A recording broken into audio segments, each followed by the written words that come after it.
You're not going anywhere. Ethan's fingers dug into Lena's wrist hard enough to bruise. Her phone slipped from her trembling hand onto the white tablecloth.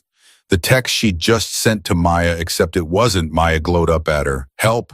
Date gone wrong. Lombardi's on 5th. Can't leave. A reply appeared. What restaurant? Stay calm. I'm handling it. Wrong number. God, what had she done, given her location to a stranger? Her throat closed as Ethan leaned closer, wine on his breath. I asked you a question, Lena. Who are you texting? The restaurant door crashed open. A man in a black suit walked straight toward their table like death in Italian wool. If you want to see how this impossible night changes, everything, hit subscribe right now and stay until the end. I promise you've never heard a love story that starts like this.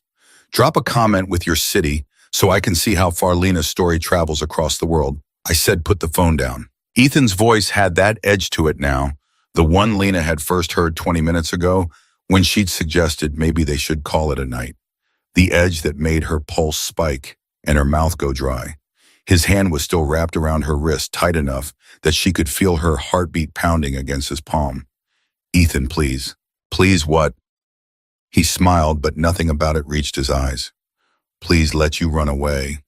Please stop caring that you're clearly more interested in whoever you're texting than the man sitting right in front of you. His thumb pressed down, finding the exact spot that made her wince. I don't think so. The couple at the next table glanced over, then quickly away. New Yorkers, Lena thought bitterly. See no evil? She wanted to scream at them for help, wanted to make a scene big enough that someone would have to intervene. But her voice stuck in her throat the way it always did when men got angry. When her father used to get angry. No. She shoved that thought down deep. This was nothing like that. Ethan was just intense. Maybe she was overreacting. Maybe this was her fault for being unclear about her boundaries, for not communicating better. Her phone buzzed against the tablecloth. Don't move, someone's coming. The words didn't make sense. Lena stared at them, her brain trying to process. The text thread above showed her panicked message to what she thought was Maya's number. But this response, this wasn't Maya's writing style. Maya would have said, OMG, where are you? Or calling police now. Not this calm, controlled, who is that? Ethan snatched the phone before she could stop him. Give it back. Lena reached for it, but he held it away, reading. His face darkened. Someone's coming. He looked up at her, and for the first time all night, Lena saw something genuinely dangerous in his expression. Not just controlling or possessive. Actual rage. You called someone, you're trying to embarrass me, make me look like some kind of monster in front of all these people. No, I didn't. It was an accident. I texted the wrong liar. He slammed her phone face down on the table. The crack of it made her flinch. You know what your problem is, Lena? You're a tease. 3 weeks of dates, letting me think we had something real, and now you want to humiliate me. 3 weeks, Ethan. We've been on 3 dates. That's all this is to you. His voice rose enough that now multiple tables were definitely watching. I've rearranged my schedule for you, planned special evenings, booked us a hotel room for tonight because I thought you'd finally be ready to take this seriously, and you're treating me like I'm some random guy you can just walk away from. Hotel room. The words landed like a physical blow. I never agreed to a hotel room. You didn't say no. I didn't know about it. Well, now you do. He released her wrist only to grab her hand, lacing his fingers through hers in a mockery of romance. To anyone not paying close attention, they'd look like a couple having an intimate conversation. And we're going. You owe me that much after wasting my time. Fear crystallized into something cold and sharp in Lena's chest. This was bad. This was really bad. She'd heard stories every woman had about dates that went wrong, about men who couldn't take no for an answer. But she'd always thought she'd be smarter than that she'd see the red flags, that she'd never end up in a situation like the restaurant door didn't just open. It exploded inward. Exploded. The sound was loud enough that every conversation in Lombardi's cut off mid-sentence. Every head turned, and Lena watched her breath caught somewhere between her lungs and her throat as a man walked in like he owned not just the restaurant, but the entire city block. He was tall, she registered that first. Tall and built in a way that suggested he could move fast when he wanted to, but right now was choosing not to. His suit probably cost more than her rent. Black on black, no tie, the kind of outfit that said he didn't care about the dress code, because the dress code would adjust to him. But it was his face that made her heart stutter. Sharp, controlled, and absolutely terrifyingly calm. His eyes swept the restaurant, once cataloging, she realized, looking for something, and then locked onto her table with the precision of a guided missile. Ethan's hand tightened on hers. What the hell? The man walked toward them, and Lena noticed things in fragments. The way other diners leaned back without seeming to realize they were doing it. The way the waitstaff suddenly found urgent reasons to be elsewhere. The way he moved with the kind of confidence that came from never ever being told no. He stopped at their table. Apologies for the interruption. His voice was smooth, educated, with just the faintest hint of something that might have been Brooklyn underneath the polish. Gray eyes, unusual, striking, fixed on Lena first. She watched them track from her face to her wrist, which was already showing the red marks of Ethan's grip, back to her face. Something flickered in his expression. I'm afraid the lady has another engagement. The air pressure in the room seemed to drop. Ethan laughed. It sounded wrong. Excuse me, who the hell do you think? Not relevant. The stranger's tone didn't change. Didn't rise, didn't sharpen. He didn't need to.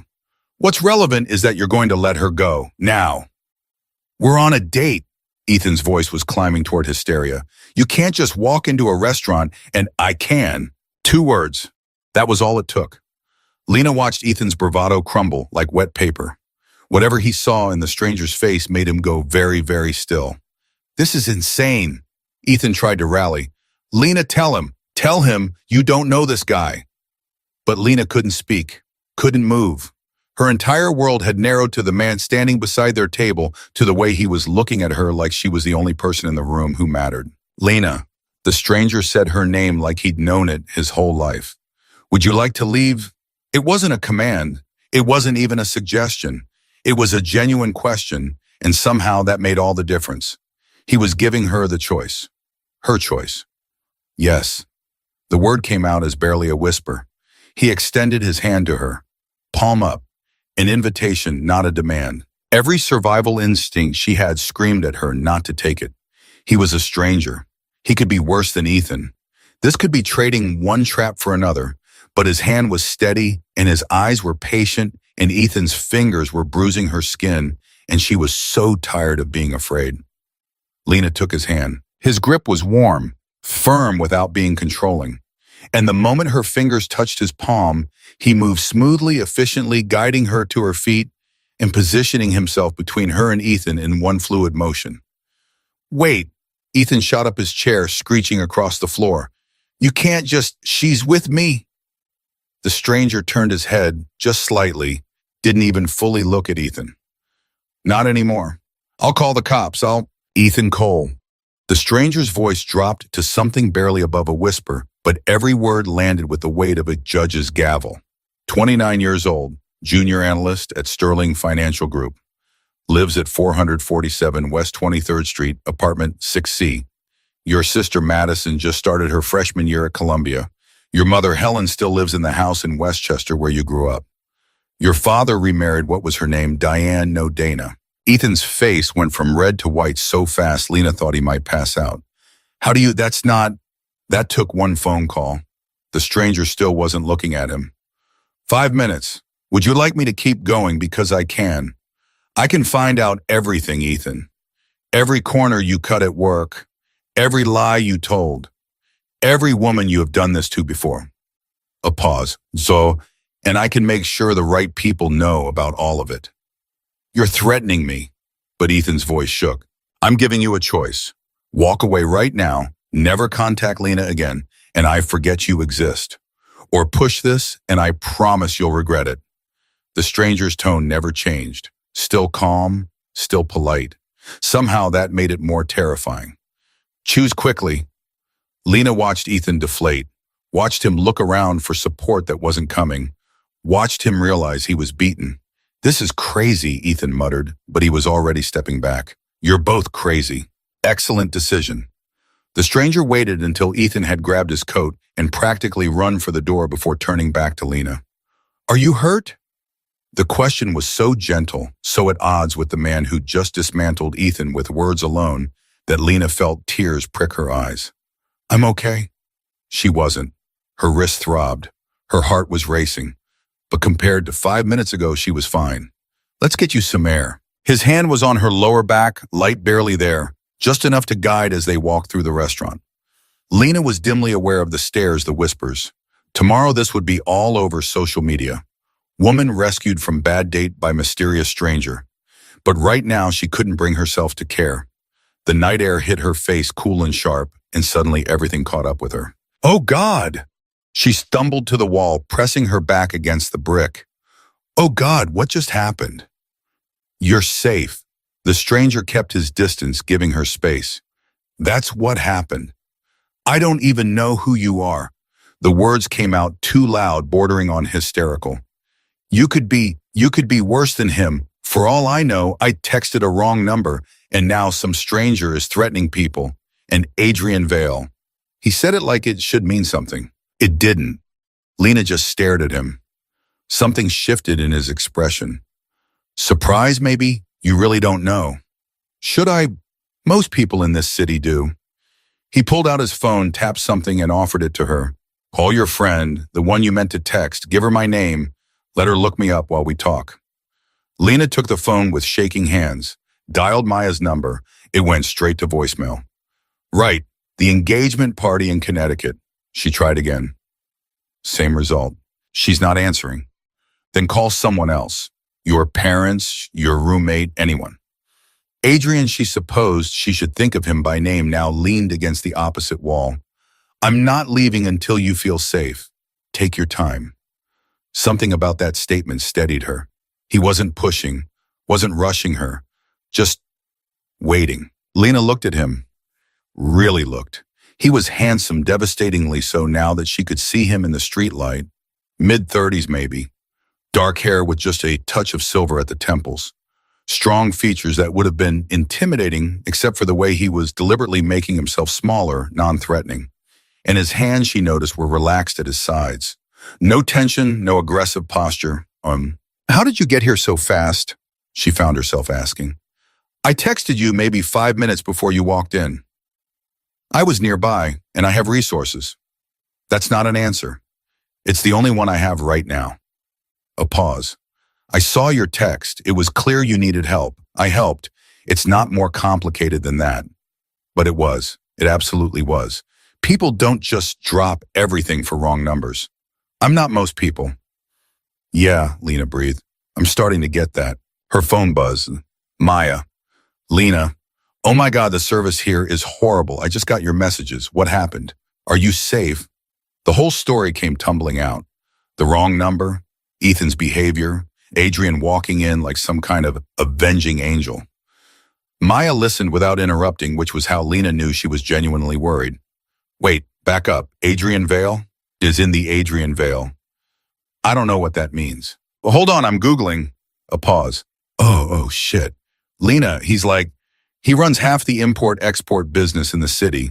But there are all these rumors about him.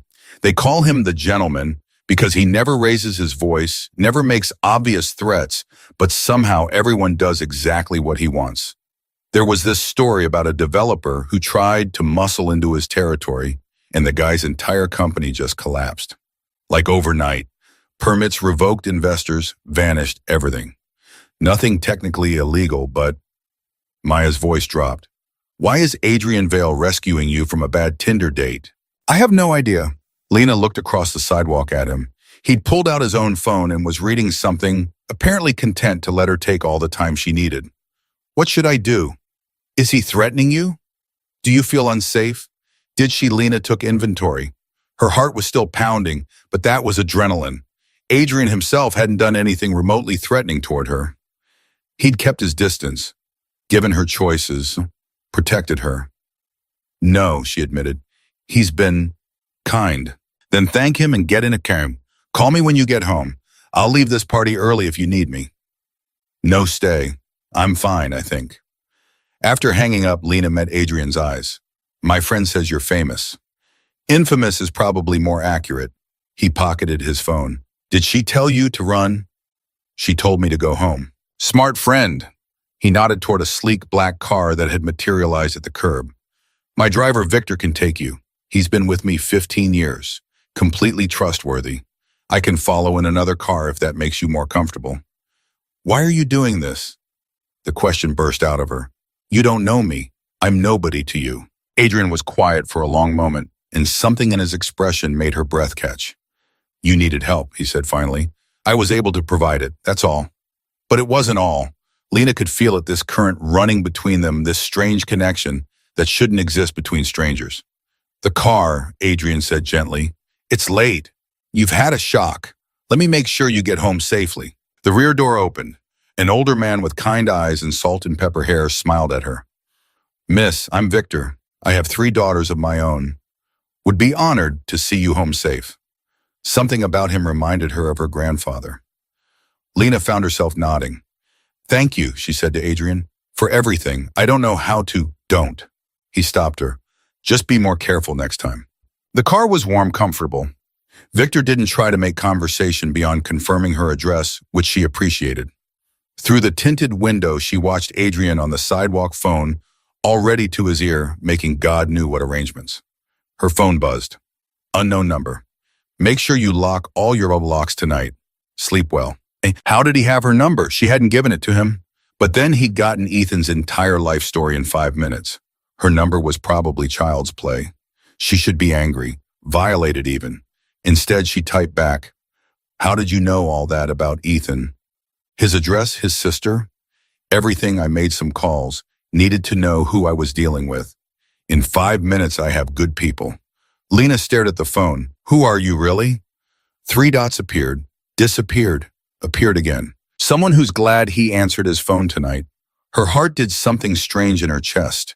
Are you always this cryptic? I'm told it's one of my more charming qualities. By who? Your employees who are terrified of you. A longer pause this time. Then I'm not that scary. You made Ethan sit down and shut up with a whisper. You're absolutely that scary. Only to people who deserve it. And how do you decide who deserves it? The response took so long, she thought he might not answer. When it came, it was quieter than his other messages somehow. Still figuring that out. Get some rest, Lena. She should stop texting. Should let this end here. Thank him, block the number, and move on with her life. You too, Adrian. The car pulled up outside her building. Victor walked her to the door despite her protests. Miss, he handed her a card. That's Mr. Vale's number. You ever need anything, and I mean anything, you call. Understood. Yes. Thank you, Victor. He's a good man. Victor's voice was firm. Whatever you've heard, whatever people say at his core, he's good. Thought you should know that. Inside her apartment, Lena locked all 3 locks and finally let herself collapse on the couch. Her phone rang immediately. Tell me everything. Maya's voice. Every single detail. So Lena did. The whole impossible story. When she finished, Maya was silent for a long moment. This is insane. You know that, right? I know. Men like Adrian Vale don't just rescue random women. They don't do anything without a reason. Maybe he's just a decent person. Lena, Maya's voice was gentle. Decent people don't get to where Adrian Vale is. They don't build empires by being nice. If he helped you, there's a reason. There's always a reason. What could he possibly want from me? I'm a graphic designer who can barely pay rent. I don't know, but be careful. Please. After they hung up, Lena's phone buzzed again. Ethan just booked a flight to Chicago. Leaves tomorrow morning, gone for a week. Thought you'd want to know. Her hands went cold. How do you know that? Does it matter you're safe? That's what matters. Did you make him book that flight? Let's just say I made it very appealing for him to be out of town for a while. Lena should be horrified, should be worried about what kind of power this man had, what he was willing to do. Instead, she felt protected, safe. Thank you doesn't seem like enough. Then don't thank me. Just lock your doors and sleep well. She looked at her phone for a long moment, then typed, yes, sir. It was meant to be sarcastic, light, but his response made her pulse spike. I like that.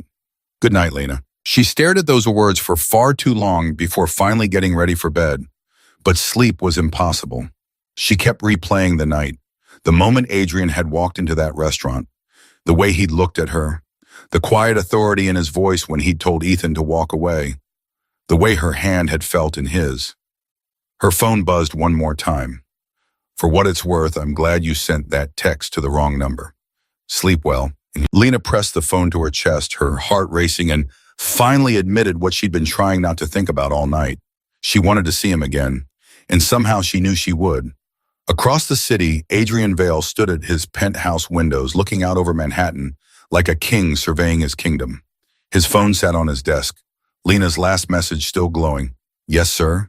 He should delete her number. Should end this now. She was supposed to be a good deed, nothing more. But those eyes, that quiet courage, the way she'd straightened her spine and tried to stand up to Ethan despite being terrified. Walk away, he told himself. She's not for you. His phone buzzed. Marcus, his head of security. Ethan Cole tried to cancel the Chicago trip. I convinced him it was in his best interest to go. He'll be on the 6 a.m. flight. Adrian smiled grimly. Good. Another message this time from his information specialist. Background check on Lena Carter complete. She's clean, no red flags, just a normal woman living a normal life. Want me to dig deeper? Adrian's thumb hovered over the screen.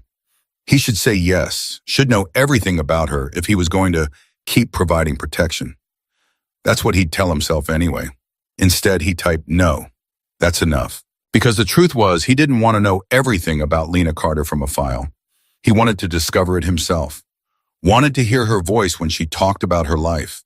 Wanted to see her smile when she wasn't afraid. Wanted things he had no business wanting. This is a mistake, he said to his empty office. But he didn't delete her number. And when he finally went to bed at 2 a.m, he fell asleep thinking about brown eyes and a wrong number that felt like fate. Neither of them slept well that night, but both of them in their separate corners of the city smiled in the dark. The wrong number had been answered, and nothing would ever be the same. Lena woke to 17 missed calls from her mother. That never meant anything good. She grabbed her phone, squinting at the bright screen in her dark bedroom, and her stomach dropped when she saw the text underneath. Call me immediately. I saw the video. Video? What video? She sat up too fast, her head spinning, and opened Instagram. Her notifications had exploded overnight. Tags, mentions, DMs from people she hadn't talked to since high school. And there at the top of her feed was a shaky cell phone video with over 2 million views. The caption read, Mysterious man rescues woman from aggressive date at Lombardi's. Who is he? No, the word came out as a whisper. No. She pressed play. The video quality was terrible shot from across the restaurant, but it was unmistakably her and Adrian. The angle caught the moment he'd walked up to their table, the way Ethan had stood up, the confrontation she couldn't hear, but could see in the body language. And then Adrian extending his hand to her taking it, him guiding her out while Ethan sat back down, looking like he'd seen a ghost. The comments section was a war zone. Who is this man and where can I get one? That's Adrian Vale. Look him up. He's connected. This is so staged. Nobody moves like that in real life. The way he just handled that situation, though, is no one going to talk about how she went home with a complete stranger? That's not safe, Adrian. Vale doesn't rescue random women. Something else is going on here. Lena's phone rang. Her mother. Again, she answered. Mom, I can explain. Lena Marie Carter. What on earth is going on? Your aunt sent me this video and said you were on a date with some criminal. He's not a criminal, and I wasn't on a date with him. I was on a date with someone else, and it went bad. And you're all over the internet. Do you know what people are saying? I can see the comments. Yes. Who is this Adrian Vale person? Why is he involved? Are you in some kind of trouble? Lena pressed her fingers to her temples. It was 7 a.m. She'd gotten maybe 3 hours of sleep. I'm fine, Mom. It was just a bad date. Someone help me. That's all. That's all, Lena. There are articles being written about you right now. I've seen 3 already. Mystery woman rescued by billionaire Adrian Vale. And who is the woman who caught Adrian Vale's attention? This is serious, billionaire. Lena's voice cracked. You didn't know. Her mother's tone shifted from panic to concern. Sweetheart, this man, you need to be careful. Men like that don't do anything without a reason. Second person to tell her that in 12 hours. Mom, I have to go. I promise I'm fine. I'll call you later. She hung up before her mother could protest and opened Google with shaking hands. Adrian Vale net worth. The results made her dizzy. Estimates ranged from 800 million to over $1 billion. Import-export, the article said, but they all hinted at something more. Real estate. shipping, investments, a business empire built over 15 years from nothing. And underneath the financial reports, the other stories, the rumors, the whispers about how he did business, about the people who'd crossed him and regretted it, about the nickname the gentleman and what it really meant. A man who never raises his voice because he never has to. Sources say Vale has connections to everyone from Wall Street to City Hall. When Adrian Vale makes a suggestion, it's not really a suggestion. Her phone buzzed. A text from the unknown number that wasn't unknown anymore. "I'm sorry about the video. I should have anticipated someone would record. Are you okay?" Lena stared at the message. Was she okay? She was viral. Her face was all over social media, attached to a man whose Wikipedia page had an entire section on controversies and allegations. "My mother called me 17 times. 17. Would it help if I called her and explained?" Despite everything, Lena laughed. "That would make it so much worse." Fair point. For what it's worth, the video will die down in a few days. Something else will take its place. Easy for you to say. You're used to this. I'm never in videos like that. I'm usually much more careful. "Why weren't you careful last night?" The three dots appeared and disappeared several times before his response came. "Because you needed help and I stopped thinking about anything else."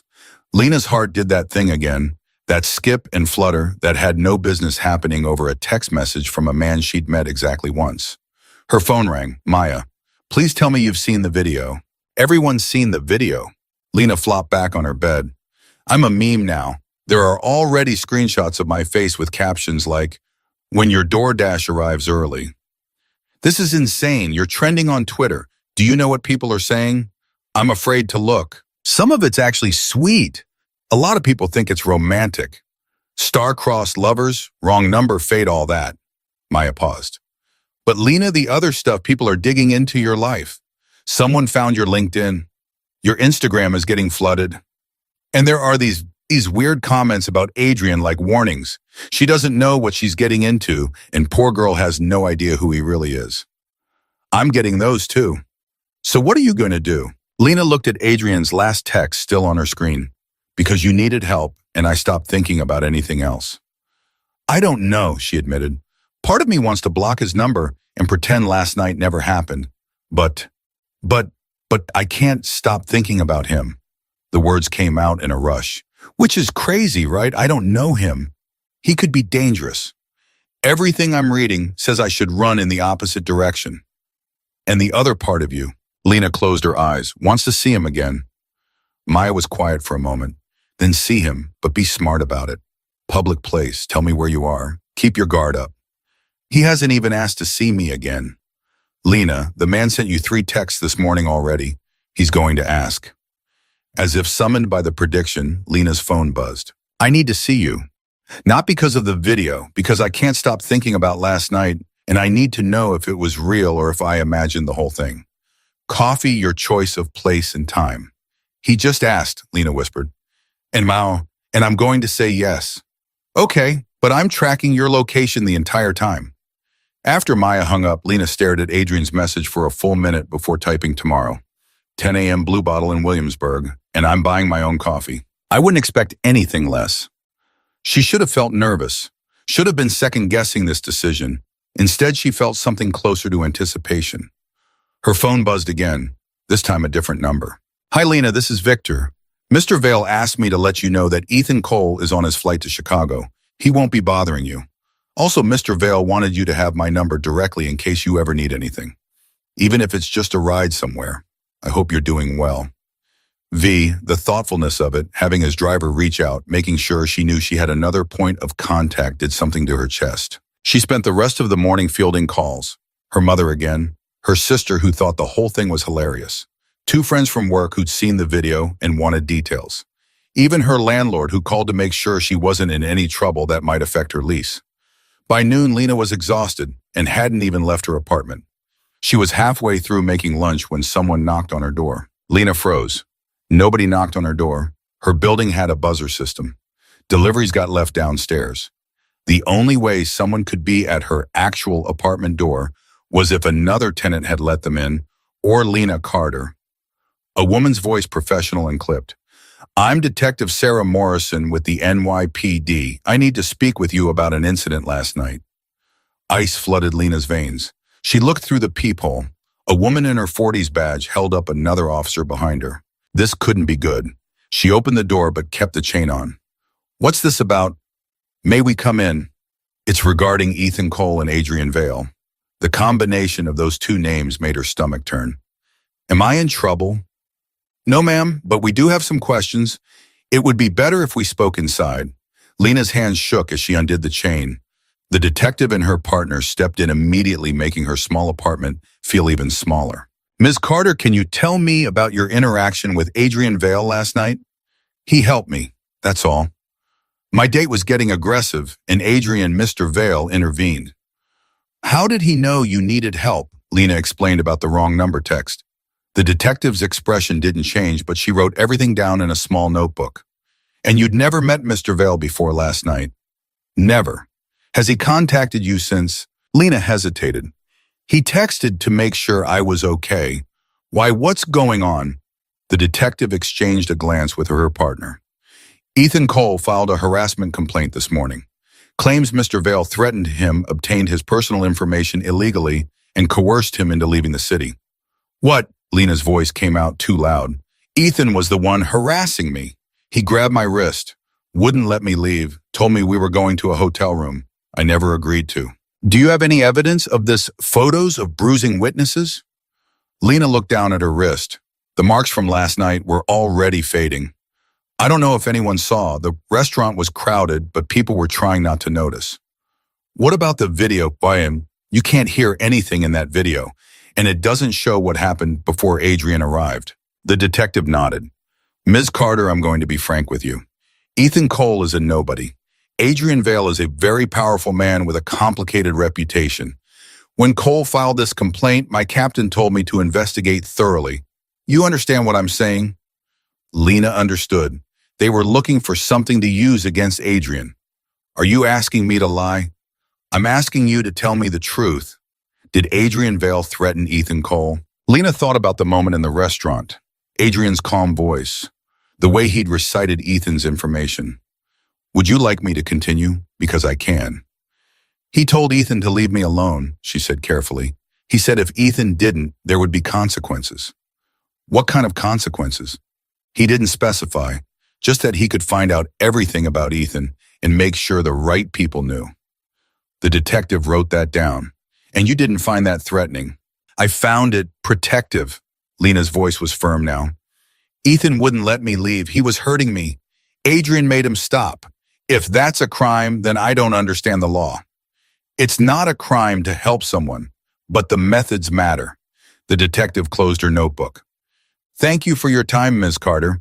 If Mr. Vale contacts you again, please let us know. After they left, Lena sat on her couch shaking. She grabbed her phone and texted Adrian without thinking. Police just left my apartment. Ethan filed a complaint against you. The response came within seconds. I know. Don't worry about it. Did they upset you? They asked if you threatened him. What did you tell them? The truth. That you protected me. Thank you. That means more than you know. Are you in trouble? Not the kind you need to worry about. This happens sometimes. It'll go away. How can you be so calm about this? Because I've been dealing with men like Ethan Cole my entire life. They make threats. They can't back up, file complaints that go nowhere. Try to use the system to bully people. It never works. Not with me. Lena wanted to believe him, but she kept thinking about the detective's face, the way she'd written everything down like she was building a case. I don't want to cause problems for you. Lena, look at me. Well, you can't actually look at me right now, but imagine I'm looking at you very seriously. Despite everything, she smiled. You haven't caused any problems. Ethan caused problems. I solved them. The police are just doing their job. Tomorrow we're getting coffee, and you are going to tell me why you became a graphic designer and what your favorite color is and whether you prefer breakfast or dinner. And none of this other noise is going to matter. Okay, her heart did that thing again. That impossible flutter. Okay, good. Now go do something that makes you happy and stop reading the comments on that video. How did you know I was reading the comments? Because I made the mistake of reading them too. There are some truly creative conspiracy theories about us. Like what? My personal favorite is that you're actually a government agent sent to infiltrate my organization, and last night was an elaborate setup. What organization? Exactly. Get some rest, Lena. Tomorrow. She set her phone down and tried to take his advice. Did some work for a client, sketched out ideas for a new project, ordered dinner from her favorite Thai place. But her mind kept drifting back to Adrian, to the coffee date that felt like it carried more weight than any first date should. Because it wasn't really a first date, was it? Their first meeting had been a rescue mission. This was something else entirely. Her phone rang at 8. Unknown number, but not Adrian's. Hello, is this Lena Carter? A woman's voice, younger this time. Who's asking?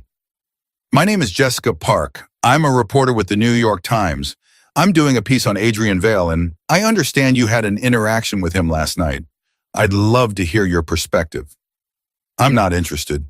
I'm willing to pay for an interview. $5,000 for an hour of your time. Lena nearly dropped the phone. What? There's a lot of public interest in this story. The video has over 5 million views now. People want to know who you are, what happened, what your relationship with Adrian Vale is. I don't have a relationship with Adrian Vale. So you're saying last night was a one-time thing, he just happened to rescue you, and that's it? The way she said it made it sound sleazy. Lena's grip tightened on the phone. I'm saying this is none of your business. Don't call me again. She hung up and immediately texted Adrian. A reporter just offered me $5,000 for an interview about you. Jessica Park. How did you know? She's been trying to dig up dirt on me for 2 years. What did you tell her? To leave me alone. You turned down $5,000. I'm not going to sell information about you to a reporter. What kind of person do you think I am? The 3 dots appeared and disappeared several times. When his response came, it was just 2 words. Thank you. Then another message. She'll call back. Probably offer more money. They always do. If it gets harassing, let me know. What will you do? Make it stop. The certainty in those 3 words should have worried her. Instead, Lena felt safe. That night, she lay in bed scrolling through the endless comments and articles about her and Adrian. Some people thought it was romantic. Others thought it was suspicious. A few thought she was in danger. One comment stood out. Adrian Vale doesn't save random women. He's planning something. She's either part of it or a pawn in it. Lena stared at those words until they blurred. Was there more to his rescue than simple kindness? Maya thought so. The detective clearly thought so. Even her own mother had warned her. But when she closed her eyes, all that she could see was the way Adrian had looked at her in that restaurant. The gentleness in his voice when he'd asked if she was hurt. The patience with which he'd waited while she called Maya. She wanted to believe he was genuine. Wanted it so badly it scared her. Her phone lit up with one final text. Stop overthinking. Get some sleep. I'll see you in the morning. How did you know I was overthinking? Because I am too. Good night, Lena. She fell asleep with her phone on her pillow, a smile on her face and hope in her chest that felt dangerous and thrilling all at once. Across the city, Adrian sat in his office staring at his phone like it held answers to questions he hadn't meant to ask. His lawyer had called 3 times about the Ethan Cole complaint. His head of security wanted to know how to handle the media attention. His publicist was having a breakdown about the video. But all Adrian could think about was coffee tomorrow morning with a woman who turned down $5,000 rather than talk about him to a reporter. When was the last time someone had chosen him over money? When was the last time someone had protected him instead of the other way around? You're in trouble, he told himself. Real trouble. Because Lena Carter wasn't supposed to matter. She was supposed to be a good deed, a moment of kindness in a life that had precious few of them. But somewhere between that restaurant and this moment, she'd become something more. Something he wanted to keep. Something he wasn't sure he deserved. His phone buzzed. Marcus. Police are sniffing around the Cole situation. They won't find anything, but they're trying. Want me to handle it? Adrian thought about Lena's text. I don't want to cause problems for you. She already was a problem, the best kind of problem. No, let them investigate. We did nothing wrong. You got his personal information and used it to intimidate him. That's borderline. I protected someone who needed protection. If the law has an issue with that, they can take it up with me directly. He ended the conversation and pulled up the background check on Lena one more time. The file his team had compiled was thin. Normal childhood, good student, graduated with honors, worked hard, paid her bills. No scandals, no drama, no secrets worth hiding. She was exactly what she appeared to be, a good person, living a quiet life. And he was about to complicate it in ways she couldn't begin to imagine. The right thing would be to cancel tomorrow, to send her a kind message of explaining that she deserved better than whatever this could become, to let her go back to her normal life before he dragged her any deeper into his world. But when he tried to type that message, his fingers wouldn't cooperate. Instead, he found himself texting Blue Bottle at 10. I'll be the one trying not to stare at you the entire time. Her response came quickly. That's a terrible strategy. Everyone will definitely notice. Then I guess everyone will know I'm completely taken with you. He hit send before he could second guess it. Too honest, too much, too fast. But her reply made his chest tighten in a way that had nothing to do with anxiety. Good, because I'm pretty taken with you too. And that terrifies me. Me too. Good night, Lena. Adrian set his phone down and tried to remember the last time he'd felt this way. Young, maybe. Stupid, definitely. Willing to risk everything for something that might not even be real. But it felt real. God, it felt real. He fell asleep in his chair, the city lights painting shadows across his office, and dreamed of brown eyes and coffee dates and wrong numbers that felt like fate. Tomorrow would change everything. He knew it the way he knew the sun would rise. He just hoped they both survived it. Lena changed her outfit 4 times before settling on jeans and a sweater that Maya had once said made her eyes look warm. It was ridiculous, this level of anxiety over coffee with someone she'd met exactly once. But her hands wouldn't stop shaking as she applied mascara, and she'd already spilled her morning tea all over the counter. It's just coffee, she told her reflection. With a billionaire who rescued you from a bad date and is now being investigated by the police because of you. Totally normal, completely casual. Her reflection looked unconvinced. She left her apartment at 9:30, giving herself extra time to walk to Williamsburg. The morning was cold, the kind of sharp October air that made her pull her coat tighter and walk faster. Her phone buzzed continuously. More articles, more comments. Someone had made a TikTok comparing her to various rom-com heroines. It had 3 million views.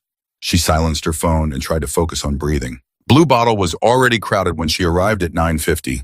She scanned the space looking for Adrian, and her heart stopped when she saw him sitting at a corner table, 2 coffee cups already in front of him. He'd beaten her here. Of course he had. Their eyes met across the coffee shop, and Lena watched something shift in his expression. Relief, maybe, or something deeper that made her chest tight. She walked over, suddenly aware of every eye in the place tracking her movement. A few people had their phones out. Great. Tomorrow there'd be more videos. You bought coffee? She gestured to the cups. I said I was buying my own. I bought myself coffee. Adrian stood and she noticed he was in jeans and a dark Henley instead of the suit from last night. It made him look younger, more approachable. That one's for you, only if you want it. I can throw it away if you'd prefer to order your own. The fact that he'd anticipated her objection and found a workaround made her smile despite her nerves. What is it? Cappuccino, oat milk, 1 sugar, but I'm guessing and will feel like an idiot if I'm wrong. How did you? She stopped. You asked Victor, didn't you, when he drove me home? I asked Victor to notice what you had in your cup holder. Empty coffee cup from Blue Bottle. Oat milk cappuccino with sugar packets on the side. Adrian's mouth quirked. I'm not a mind reader. I'm just thorough. Lena sat down and pulled the cup toward her. It was still hot. Perfect temperature. This is either very thoughtful or very concerning. Can it be both? He sat across from her and she noticed he hadn't touched his own coffee, just watching her waiting. You're staring. I warned you I would. Everyone's staring. Lena glanced around. At least 5 people were openly watching them. This was a terrible idea. We should have met somewhere private. Then they'd assume the worst. At least in public, we're just having coffee. Adrian's voice was calm, but his jaw was tight. But if you're uncomfortable, we can leave. Go somewhere else, anywhere you want. The offer was genuine. Lena could see it in his eyes. He'd walk out right now if she asked video cameras and speculation be damned. No. She took a sip of her cappuccino. Perfect. Of course it was perfect. I'm not letting strangers with phones dictate my life. Something warm crossed Adrian's expression. Good. They sat in silence for a moment. It should have been awkward, but it wasn't. Just charged like the air before a thunderstorm. So, Lena wrapped her hands around her cup. The police think you are some kind of criminal mastermind. The police think a lot of things about me.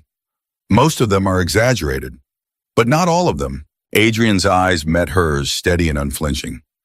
I've built a successful business in a competitive city. That requires making hard decisions and occasionally backing those decisions up with action. I'm not going to apologize for that. I'm not asking you to apologize. I'm asking you to be honest with me. About what? About why you helped me. About what you want from this. She gestured between them. Because men like you don't rescue random strangers unless there's a reason. Men like me. Adrian's voice was neutral, but something flickered in his eyes. What kind of man do you think I am, Lena? I don't know, that's the problem. She leaned forward. I've read 17 different articles about you in the last 24 hours. Half of them paint you as a ruthless businessman who destroys anyone who crosses you. The other half call you a philanthropist who's donated millions to children's hospitals and homeless shelters. Which one is real? Both. The answer was immediate. I can be ruthless in business and still care about people who need help. Those things aren't mutually exclusive. But which one are you with me? Adrian was quiet for a long moment, his fingers tracing the rim of his coffee cup. When he spoke, his voice was lower, more raw. I don't know yet. That's the honest truth. I saw your text and something in me just reacted. I didn't think about it strategically or wonder what I'd get out of it. I just knew someone needed help and I could provide it. Everything after that has been me trying to figure out what the hell I'm doing. The vulnerability in those words did something to Lena's chest. You're supposed to be the gentleman who always has a plan. I had a plan. It was rescue. You make sure you got home safe, never see you again. His eyes locked on hers. That plan fell apart the second you took my hand in that restaurant.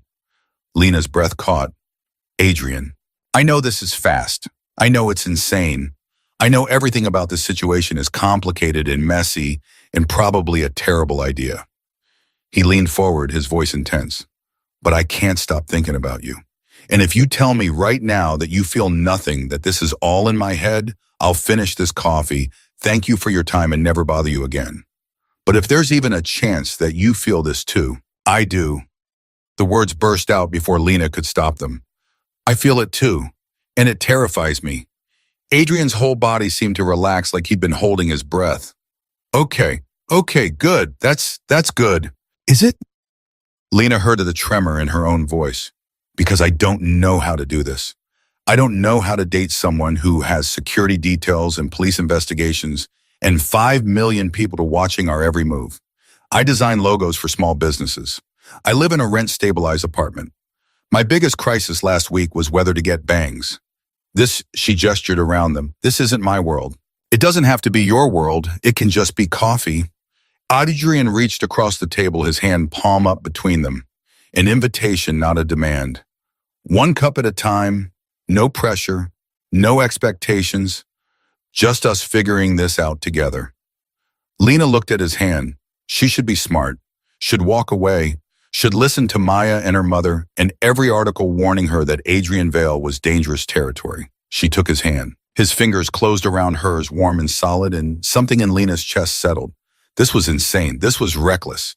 This was probably the worst decision she'd ever made, but it felt right. Tell me something true, Adrian said softly. Something nobody knows about you. Lena thought about that. I wanted to be a painter. Before graphic design, before college, I wanted to make art that meant something. But my parents said artists don't make money, so I chose something practical instead. And now I spend my days designing logos for companies I don't care about and wondering what would have happened if I'd been brave enough to try. Adrian's thumb traced circles on the back of her hand. So try now. I'm 27, that ship has sailed. My mother was 42 when she went back to school to become a nurse. She said the years would pass anyway, might as well spend them doing something that mattered. His voice was gentle. It's never too late to be brave, Lena. She blinked back sudden tears. Your turn. Tell me something true. Adrian was quiet for so long she thought he might not answer. When he did, his voice was rough. I'm tired. Of the games, the calculations, the constant need to stay 3 steps ahead of everyone. I built this life because I thought it would make me happy, make me safe, but most days I feel like I'm playing a role. And then you sent that text, and for the first time in years, I got to just be a person helping another person.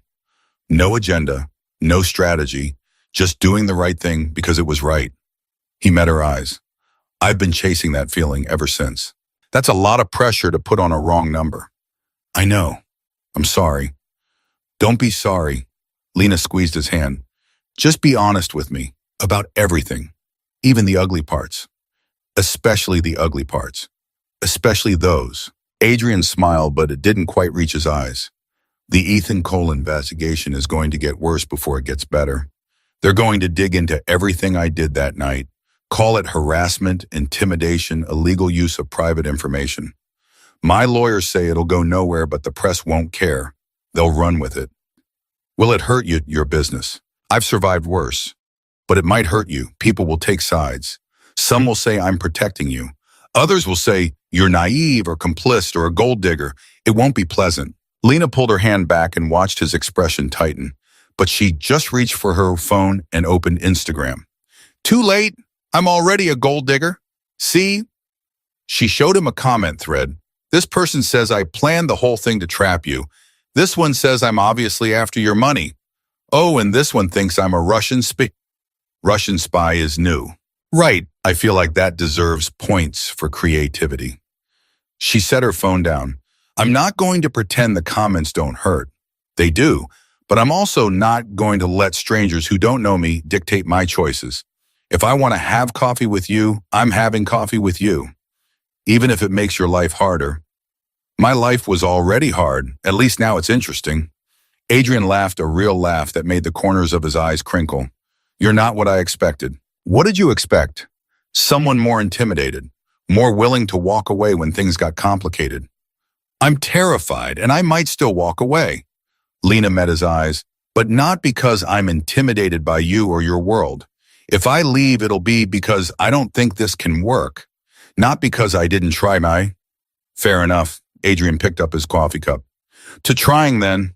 Lena clinked her cup against his. To trying. They spent the next hour talking about everything and nothing. She told him about growing up in New Jersey with parents who meant well, but never quite understood her. He told her about building his first business at 22 with money he'd saved working 3 jobs. She asked about his family. His face closed off slightly when he said his mother had passed 5 years ago. His father long before that, no siblings. So you're alone, Lena said softly. I have employees, associates, business partners. That's not the same as having people. Adrian's eyes met hers and she saw something raw there. No, it's not. What about Victor? He seems like more than just a driver. Victor was my mother's nurse during her last year. After she died, he said he'd rather work for me than go back to the hospital. Said he needed a change. Adrian's voice was rough. I think he felt guilty, like he should have been able to save her. Cancer, Lena guessed from the way he said it. Pancreatic, fast and brutal. Adrian looked down at his cup. She went from diagnosis to gone in 4 months. I tried everything specialist experimental treatments, flew her to Europe for a procedure that cost me $250,000. None of it mattered. I'm sorry. Don't be. She had a good death, if there is such a thing. Surrounded by people who loved her. No pain at the end. That's more than most people get. He looked up, and Lena saw the grief still there just beneath the surface. Victor drove her to every appointment, sat with her when I couldn't be there, held her hand when she was scared. He's family. The only family I have left. Lena reached across the table and took his hand again. No words, just presence. They sat like that for a while, the coffee shop buzzing around them, phones still recording their every move, the world spinning on with its judgments and assumptions. But in that moment, it was just 2 people who'd found each other by accident and were trying to figure out if accident could become choice. I should tell you something, Adrian said eventually, something you need to know before this goes any further. Lena's stomach tightened. Okay, the business I run import-export, it's legitimate. Everything I do is legal. But the way I built it, the connections I had to make, the deals I had to cut to survive in this city, he paused. There are people who work for me who've done things I'm not proud of. Nothing violent, nothing that hurt innocent people, but gray area things. Intimidation, leverage. I've made people's problems disappear in ways that don't always involve lawyers. Like what you did with Ethan. Exactly like what I did with Ethan. I found his pressure points and pushed until he did what I wanted. Is that illegal? Technically, no. Is it ethical? Adrian's jaw tightened. That depends on your definition of ethics. Did you hurt him physically? No, I would never. Did you destroy his life, get him fired, ruin his reputation? No, I just made it very clear that continuing to bother you would be a mistake, and I arranged for him to be out of town long enough to cool off and realize I was serious. Lena thought about that, about the bruises on her wrists that were still fading, about the fear in Ethan's eyes, yes, but also the fear she'd felt when he wouldn't let her leave. I can't pretend to love your methods, she said slowly, but I also can't pretend I'm not grateful for the result. Does that make me a hypocrite? It makes you human. Welcome to the gray area. It's crowded here. Is this what dating you means? Living in the gray. Adrian's expression was serious. Sometimes, yes. I try to do right by people, especially people who can't protect themselves. But I also play in a world where nice guys finish last, and being too ethical means losing everything you've built. I walk a line, Lena. I won't lie about that. And if I can't accept that line, if I need someone whose world is simpler, then I'll be disappointed, but I'll understand. His grip on her hand tightened slightly. But I hope you'll give me a chance to show you that the line isn't as dark as you might think, that there's room for goodness even in complicated places. Before Lena could respond, the coffee shop door opened and a man in an expensive suit walked in, heading straight for their table. Lena felt Adrian tense beside her. Sorry to interrupt. The man's smile didn't reach his eyes. Adrian, we need to talk now. I'm busy, Marcus. It can't wait. Marcus glanced at Lena and she saw the calculation in that look. 5 minutes. Adrian's face had gone completely neutral. The warmth from moments ago vanished behind a mask. Lena, this is Marcus Chen, my head of security. Marcus, this is Lena Carter, and whatever you need to say can wait until I'm done with my coffee. The police just brought in Ethan Cole for questioning. He's claiming you physically assaulted him. They want you to come in for an interview. The words landed like a beam. Lena felt her whole body go cold.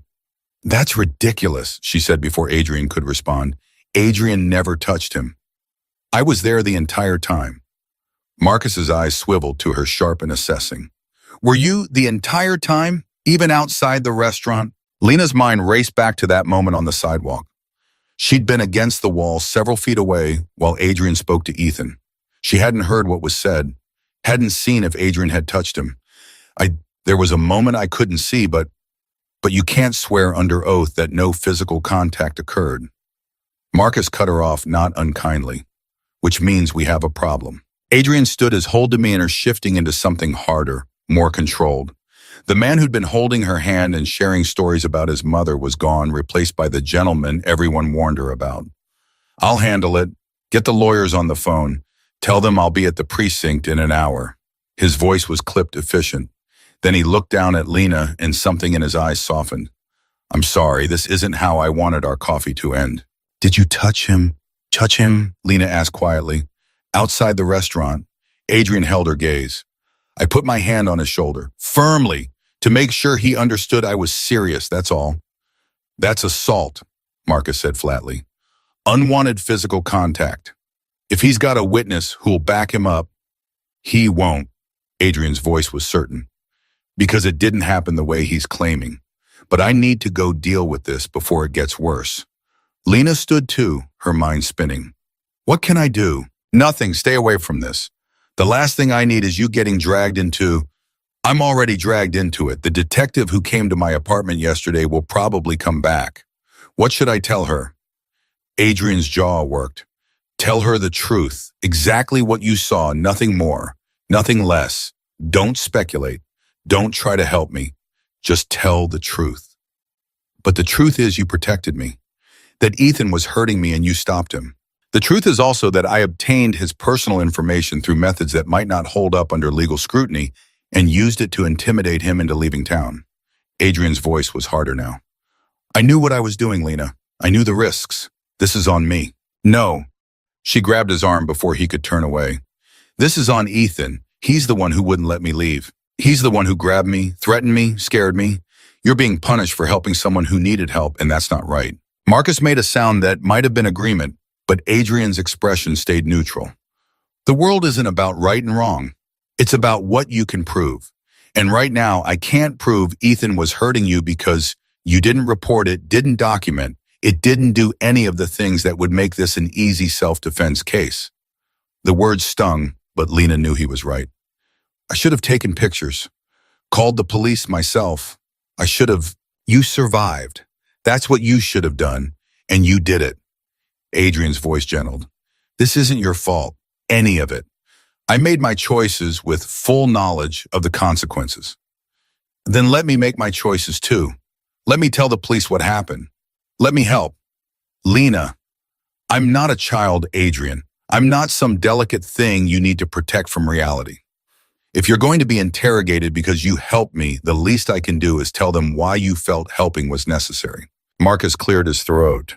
She's not wrong. A victim statement would help, especially if she's willing to document the injuries. What injuries? Adrian's voice sharpened. Lena, did he hurt you more than I thought? Lena pulled up her sleeve, showing the fading bruises on her wrist. They were yellowish now, almost gone, but still visible if you look closely. It's not much, but it's something. Adrian's face went very still.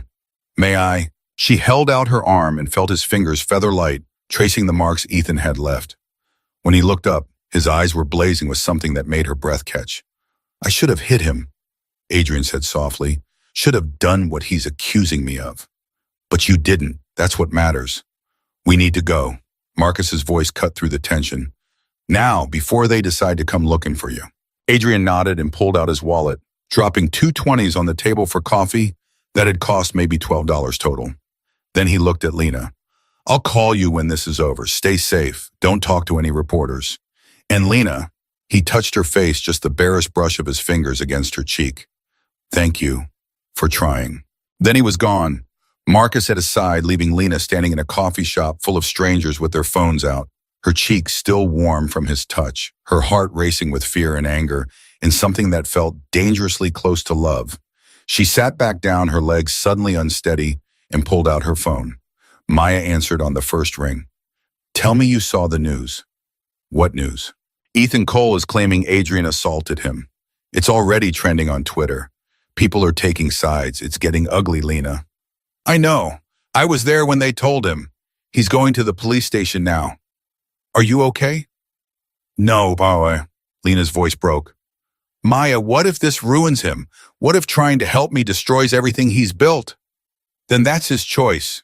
He knew the risks. But I didn't. I didn't know any of this would happen. I just sent a text to the wrong number, and now you're falling for a man who's dangerous and complicated and probably terrible for you, Maya finished. I know. I can hear it in your voice. I barely know him. Doesn't matter. The heart doesn't care about timelines. Lena closed her eyes. What do I do? That depends. Do you trust him? Did she? Lena thought about the last hour. The way Adrian had held her hand. The vulnerability when he talked about his mother. The honesty about his methods and his world. Yes, she whispered. I do. Then trust him to handle this. But Lena, protect yourself too. Don't go down with his ship if it's sinking. You're allowed to save yourself. After they hung up, Lena sat in that coffee shop for another 20 minutes, scrolling through the explosion of news coverage. Photos of Adrian being escorted into a police station. Speculation about what this meant for his business. Think pieces about wealthy men and accountability. And underneath it all, comments about her. Gold digger, complicit, playing victim, manipulative. She was halfway through reading a particularly vicious thread when her phone rang. Detective Morrison. Miss Carter, I need you to come to the station. We have some follow-up questions about the night of your incident with Mr. Cole. Am I under arrest? No, ma'am, but your cooperation would be appreciated. I'll be there in an hour. Lena gathered her things and walked out into the cold October air. Across the street, she noticed a car with tinted windows idling. Victor rolled down the window. Mr. Vale asked me to make sure you got where you needed to go safely. Can I offer you a ride, Miss Carter? Despite everything, Lena smiled. Even while being interrogated by police, Adrian was making sure she was protected. Actually, Victor, I need to go to the police station. Can you take me there? Victor's eyebrows rose. Are you sure that's wise? Probably not, but it's the right thing to do. Very well. He got out and opened the back door for her. Mr. Vale has good taste in people. Your grandmother would be proud. Lena blinked. How did you know my grandmother? I didn't, but this was her apartment building you live in, wasn't it? She must have been a remarkable woman to raise someone brave enough to walk into a police station to help a man she barely knows. As they drove toward the precinct, Lena stared out of the window and wondered when exactly her life had become a story someone else would find unbelievable. 3 days ago, her biggest concern had been a client who kept changing their mind about color schemes. Now she was on her way to give a statement to police about a man who was either a hero or a villain, depending on who you asked. The truth she was learning was that he was both, and somehow that made her want to fight for him even more. Victor pulled up to the station, but before Lena could get out, her phone buzzed one more time. Adrian, don't do this. Please, walk away while you still can. She stared at the message for a long moment, her finger hovering over the reply button. This was her out, her chance to step back into her normal life and let Adrian deal with his consequences alone. Instead, she typed, too late. I'm already here, and I'm not walking away from you. Not now, not ever. She hit send, took a deep breath, and walked into the police station to tell the truth about the night a wrong number had changed everything. Behind her, Victor watched through the rearview mirror and smiled. Then he pulled out his own phone and sent a text to his employer. She went in. You chose well, sir. This one's a fighter. In an interrogation room 3 floors up, Adrian felt his phone buzz and read Victor's message. Despite everything, the lawyers, the accusations, the mess he'd created, he smiled. Because Lena Carter had just walked into a police station to defend him, and that meant more than she could possibly know. Maybe wrong numbers weren't accidents after all. Maybe some people were just meant to find each other no matter how impossible the odds. The interrogation room was smaller than Lena expected, with fluorescent lights that made everything look slightly sick. Detective Morrison sat across from her, a recorder between them, her expression professionally neutral. Thank you for coming in, Ms. Carter. This is a voluntary statement, correct? You understand you can leave at any time? I understand. Good. Let's start with the night of October 15th. Tell me about your date with Ethan Cole. Lena took a breath and began. She told the detective everything: how she'd met Ethan on a dating app, how the first 2 dates had seemed normal, how the third had shifted when she tried to leave early, the way he'd grabbed her wrist, the hotel room he'd mentioned without her consent, the fear that had crawled up her spine when she realized she was trapped. And that's when you texted for help. Yes, I meant to text my best friend Maya, but I was scared and shaking, and I hit the wrong contact. Adrian Vale's number. I didn't know it was his number. I didn't know who he was. Detective Morrison leaned back. Walk me through what happened when Mr. Vale arrived. Lena described Adrian's entrance, the calm way he'd handled Ethan, the efficiency with which he'd extracted her from the situation. She kept her voice steady, factual, even though her heart was racing. Did Mr. Vale threaten Mr. Cole? He told him to leave me alone. How did he say it? Calmly, like he was stating a fact. And outside the restaurant when you were on the sidewalk? Lena hesitated. This was the moment that mattered. Ethan followed us out. He was angry, trying to argue. Adrian positioned himself between us. Did he touch Mr. Cole? He put his hand on Ethan's shoulder. That's all I saw. And what did Mr. Vale say during this interaction? I don't know. I was several feet away. I couldn't hear everything. Detective Morrison made a note. But you saw physical contact. A hand on a shoulder, the kind of touch you'd use to get someone's attention.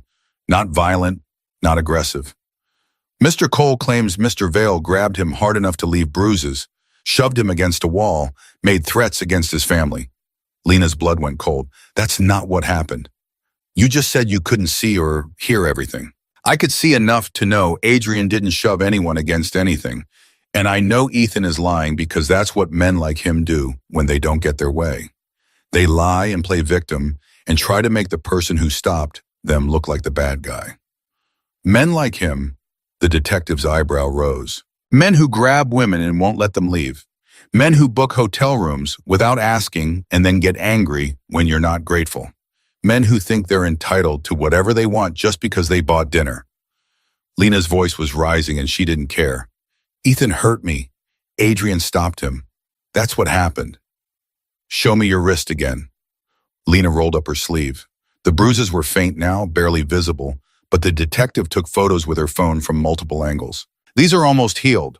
Why didn't you report this the night it happened? Because I was scared and embarrassed, and I just wanted to go home. Because I've heard stories about how women are treated when they report things like this. Because I didn't think anyone would believe me. Lena met the detective's eyes. Was I wrong about that? Morrison was quiet for a moment.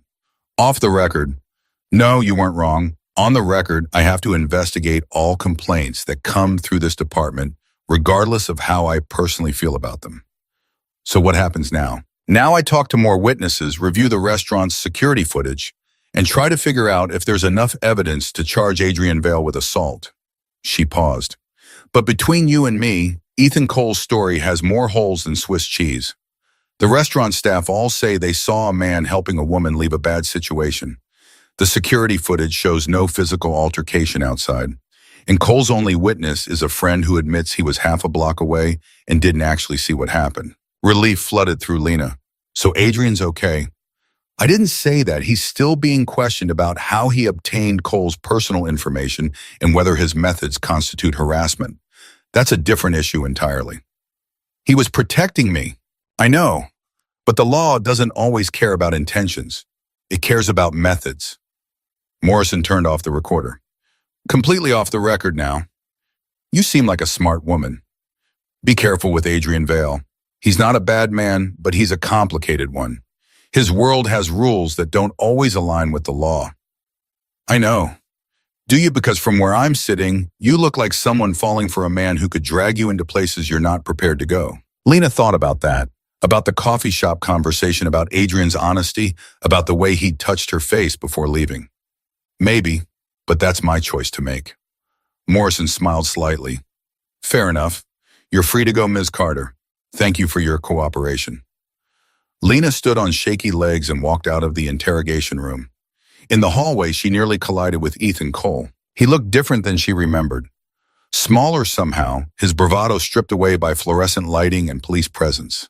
His eyes widened when he saw her. Lena, don't. She stepped back. Don't talk to me. Don't look at me. We're done. You told them I hurt you. His voice was accusing. You made me look like some kind of monster. You did hurt me, and you are a monster. You just hide it better than most. I never touched you. I was a gentleman the entire time. And you grabbed my wrist hard enough to leave bruises. You booked a hotel room without asking. You wouldn't let me leave when I said the date was over. Lena's voice was steady now, all fear burned away by anger. You can lie to the police all you want, Ethan, but we both know what you did. And what about what he did? Ethan's face flushed red. Adrian Vale threatened my family. He had his people dig into my private life. He basically blackmailed me into leaving town. That's illegal. That's called consequences. Something you're clearly not used to. You're just like all the others. Ethan's voice turned bitter. Gold-digging whore who found a bigger wallet. Finish that sentence and see what happens. The voice came from behind Lena. She turned and saw Adrian standing there, flanked by two lawyers in expensive suits. His face was calm, but his eyes were ice. Ethan went pale. I was just leaving. Adrian's voice was soft, deadly. You were just leaving. And Ethan, if I ever hear you've spoken to Lena again, spoken about her, or even thought about her too hard, those threats I supposedly made, they'll become promises. Are we clear? Ethan practically ran down the hallway. Lena turned to Adrian. I thought you were being questioned. I was. They're done with me for now. He looked at her and something in his expression made her chest tight. You gave a statement. I told them the truth. You didn't have to do that. You could have stayed out of it. No, I couldn't. Not when you were being accused of something you didn't do. Lena stepped closer. How bad is it?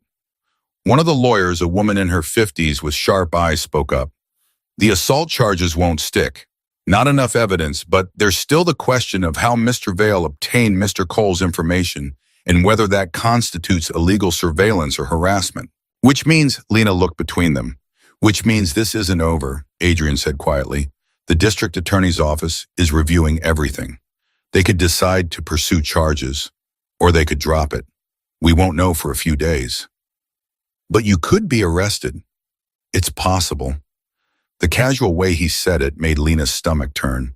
This is my fault. If I hadn't sent that text, then you might have ended up in that hotel room with Ethan. Or worse. Adrian's voice was firm. I'd make the same choice 1,000 times over, Lena. The consequences are worth it. Not if you go to jail. I'm not going to jail.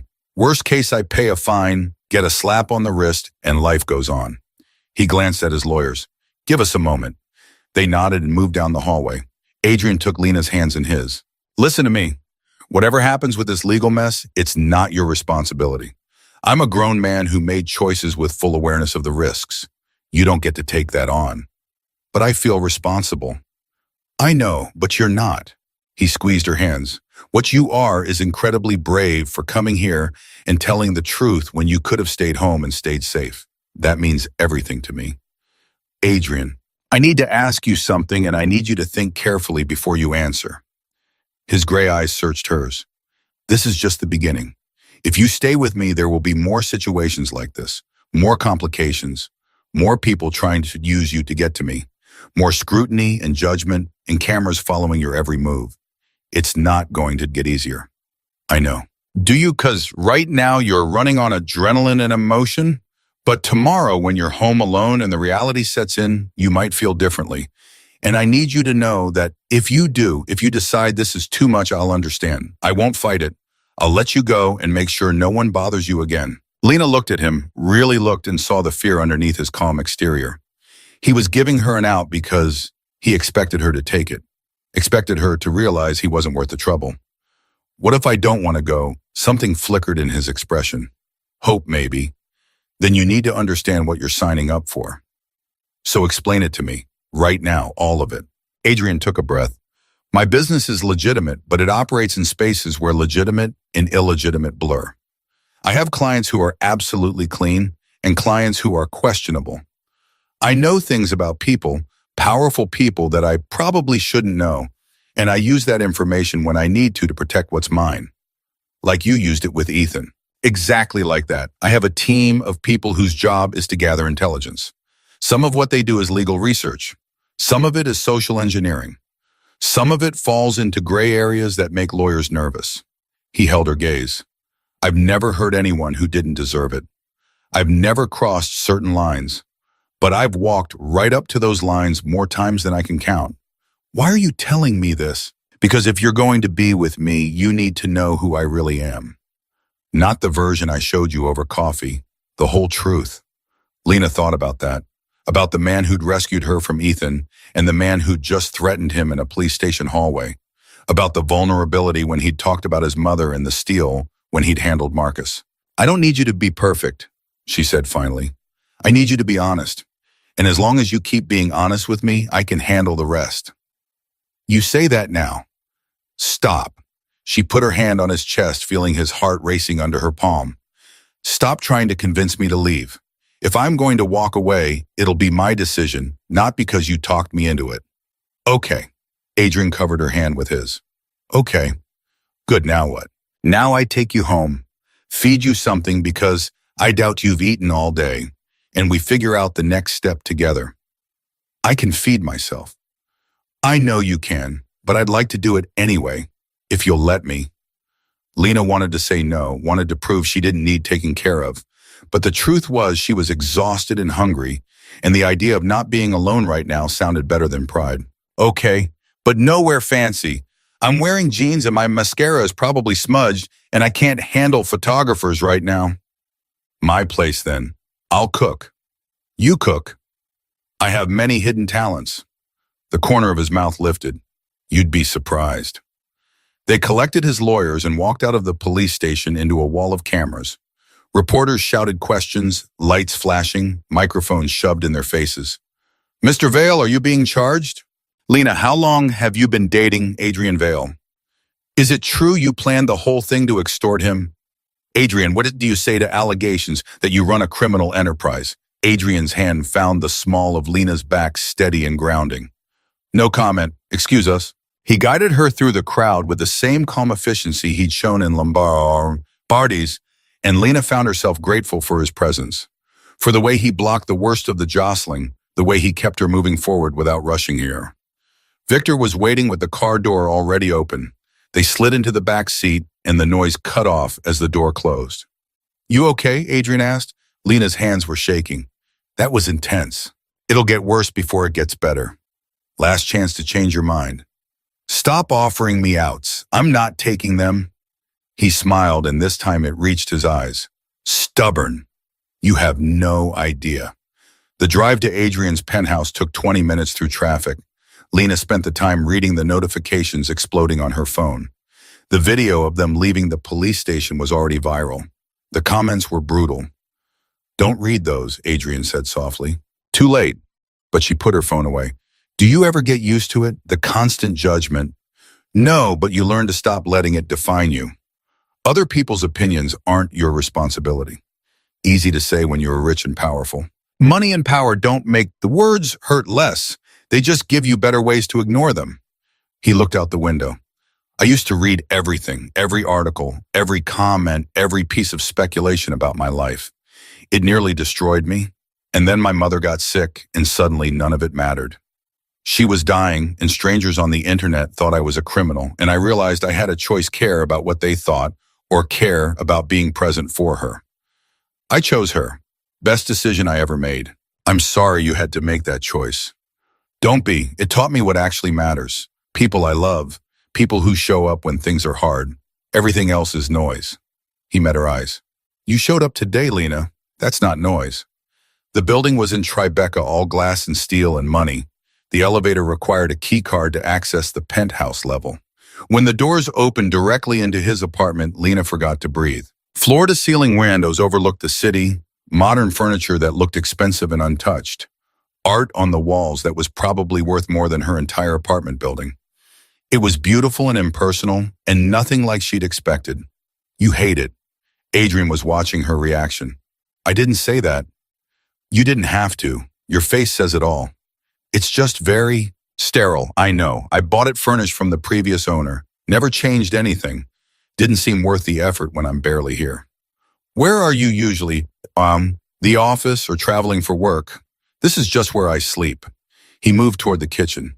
Make yourself comfortable. Wine water. Something stronger. Water's good. Lena walked to the windows while he got drinks. The view was stunning, Manhattan spread out below them like a glittering promise. But looking around the apartment, she saw no photos, no personal touches, nothing that said anyone actually lived here. It's lonely, she said before she could stop herself. Adrian handed her a glass of water. What is this place? It's beautiful, but it feels empty, like a hotel room. That's not far off. He looked around as if seeing it for the first time. I've lived here 5 years, and I couldn't tell you what color the bedroom walls are. I sleep here. That's it. Don't you want a home, something that feels like yours? Adrian was quiet for a moment. I had one once. The house I grew up in. It wasn't much. 2 bedrooms in Queens, needed constant repairs, but it was ours. My mother made it feel like a castle, even when we could barely afford groceries. His voice went rough. After she died, I couldn't go back. Sold it within a week. Bought this place because it was the opposite of everything that house was. Clean, modern, no memories. And no life. No life. He set his glass down. I'm ordering food. What sounds good? You said you were cooking. I lied. I can make exactly 3 things, and none of them are impressive. But I know every takeout place in a 10-block radius. He pulled out his phone. Thai Italian. There's a great sushi place. Adrian. Lena took his phone and set it on the counter. Show me your kitchen. Why? Because we're going to make something together. Something simple. And you're going to tell me the real reason you live in a place you hate. For a moment, she thought he'd argue. Then something in his expression shifted. Okay. The kitchen was massive and clearly underused. Lena opened the refrigerator and found it mostly empty, except for beer, condiments, and takeout containers. When's the last time you cooked here? Does heating up Thai food count? No. Then never. Freezer. He opened it. Inside were perfectly organized containers labeled with dates and contents. Lena pulled one out. Chicken soup, made by Helen Vale. She looked up at him. Your mother. Adrian's jaw worked. She made me freeze meals before she died. Said I'd need them. I couldn't. Let's change that. Lena found a pot, filled it with water, and started heating the soup. Tell me about her. What was she like? Stubborn, fierce. She worked double shifts as a nurse to keep us afloat after my father left. Never complained, never asked for help, just did what needed to be done. Adrian leaned against the counter watching Lena work. She used to say the kitchen was the heart of a home, that feeding people was an act of love. Sounds like a wise woman. She was. She also said I'd meet someone who'd make me want to cook again. Someone who'd make this place feel less like a tomb and more like a home. He paused. I think she'd like you. Lena's throat tightened. You barely know me. I know you walked into a police station to defend a man you've known for 3 days. I know you're brave enough to admit when you're scared but do the hard thing anyway. I know my mother would have called you a fighter. His voice was soft. That's enough. The soup was heating, filling the kitchen with the smell of home and comfort and love that had been frozen for 5 years. Lena found bowls, ladled soup into them, and handed one to Adrian. To your mother, she said, and to second chances. They ate standing up in the kitchen, and Lena watched Adrian's face as he took the first bite. Saw the grief there, but also something else. Healing, maybe. Permission to remember without drowning. It's good, he said quietly. I'd forgotten how good. She must have loved you very much. She did. Even when I was making choices, she didn't understand building a business in ways that scared her. She loved me, unconditionally, fiercely. He set his bowl down. I don't deserve that kind of love. Not after everything I've done.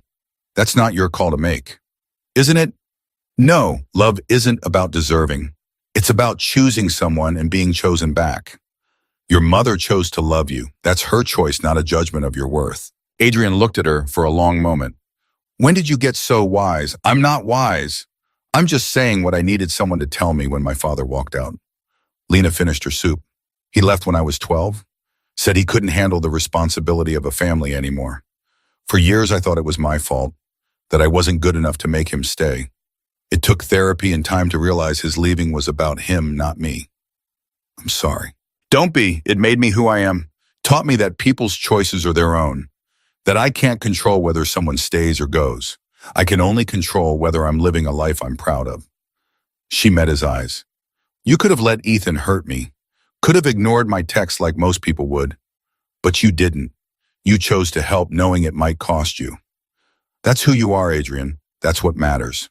And if the cost is too high, if this gets worse, then we deal with it together, but stop trying to shoulder everything alone. You have people who care about you. Let them help. I'm not good at that. Then learn, starting now. Lena took his hand. What do you need right now in this moment? What would actually help? Adrian was quiet for so long she thought he wouldn't answer. When he did, his voice was barely above a whisper. To not feel so alone. Okay. Lena squeezed his hand. Then you're not alone. I'm here. And I'm not going anywhere unless you ask me to. Something in Adrian's expression cracked. He pulled her into his arms, holding on like she was the only solid thing in a world that wouldn't stop spinning. Lena wrapped her arms around him and felt his heart racing against her chest. They stood like that in his empty kitchen, surrounded by the ghosts of meals his mother had made, and the promise of ones they might make together, and Lena realized something terrifying and wonderful. She was falling in love with Adrian Vale. It was too fast, too complicated, too everything. But it was real. And for the first time since that wrong number text, Lena wasn't afraid of where this was going. She was just afraid of losing it before they had a chance to find out what it could become. Adrian pulled back slightly, his hands coming up to frame her face. Thank you. For what? For seeing me, the real me, not the rumors or the reputation. Just me. That works both ways. You saw me too, when I was scared and didn't know what to do. You saw me and you helped. I'd do it again. 1,000 times, especially. I know, that's why I'm staying. Adrian kissed her, then soft and careful like she was something precious that might break. Lena kissed him back and tasted hope and promise, in the beginning of something that felt like coming home. When they finally pulled apart, both breathing hard, Adrian rested his forehead against hers. This is crazy. Completely. We barely know each other. I know. And my life is a disaster right now. I noticed. So why does this feel right? Lena smiled. Because some things aren't about logic. They're about trust. And I trust you, Adrian Vale, even when I probably shouldn't. That makes you either very brave or very foolish. Maybe both. He laughed, and the sound filled the empty kitchen with life. Stay tonight. Not like that. Just stay. I don't want to be alone, and I don't think you should be either. Not with reporters probably camped outside your building. Lena knew she should say no. This was moving too fast, crossing too many lines. But the thought of going back to her empty apartment, of facing the comments and the judgment alone, made her chest tight. Okay, but I need to borrow something to sleep in. Done. He led her to the bedroom, which did have walls, cream-colored ones, and pulled out a t-shirt from his dresser. It was soft and worn and smelled like him. Bathroom's through there. Take your time. Lena changed and washed her face, staring at her reflection in the mirror. She looked the same as she had this morning, but she felt fundamentally different. Like she'd crossed some invisible line, and there was no going back. When she came out, Adrian had changed too, trading his suit for sweatpants and a t-shirt. He looked younger like this, more vulnerable. Bed or couch, he asked. Your choice. Bed, but you should know I'm a terrible sleep partner. I steal covers and talk in my sleep. Noted. He pulled back the covers on one side. I'm an early riser and I make terrible coffee. Also noted.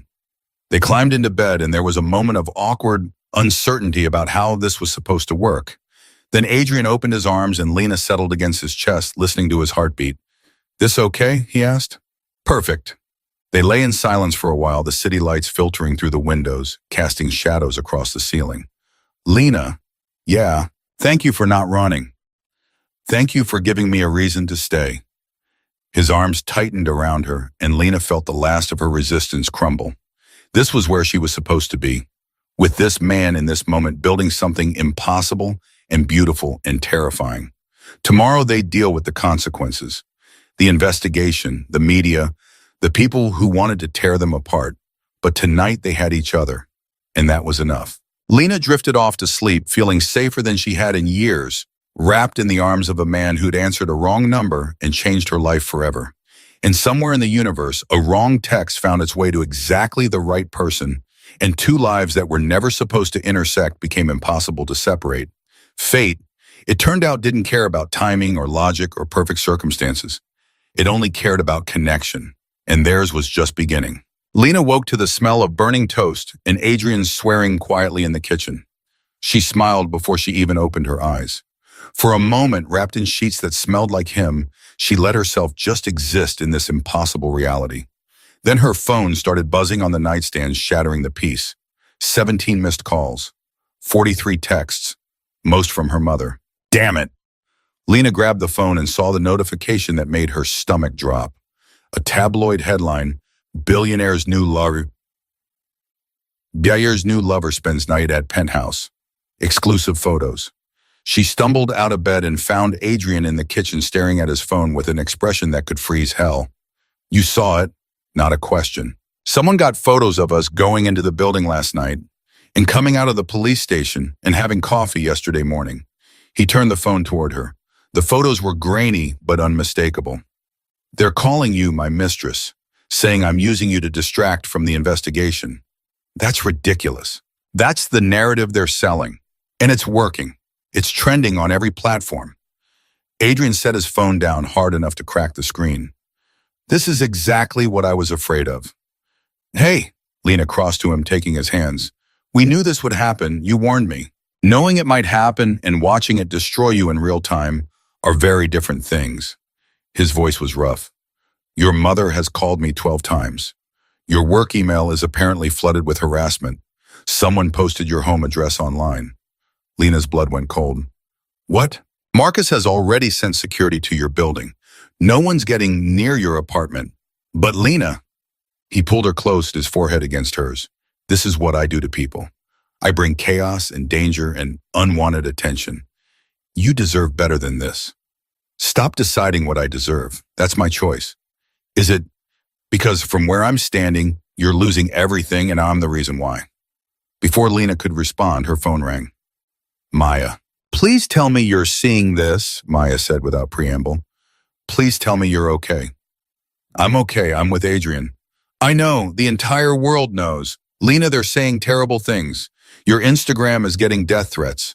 People are showing up at our office asking for you. What? Why?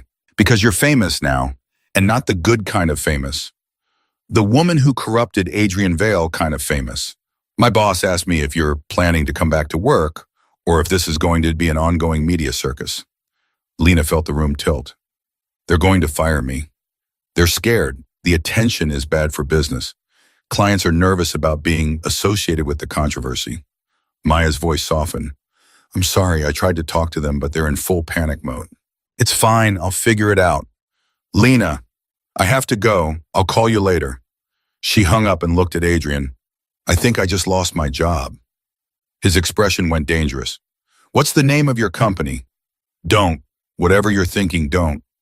Lena grabbed his arm. I don't want you threatening people on my behalf.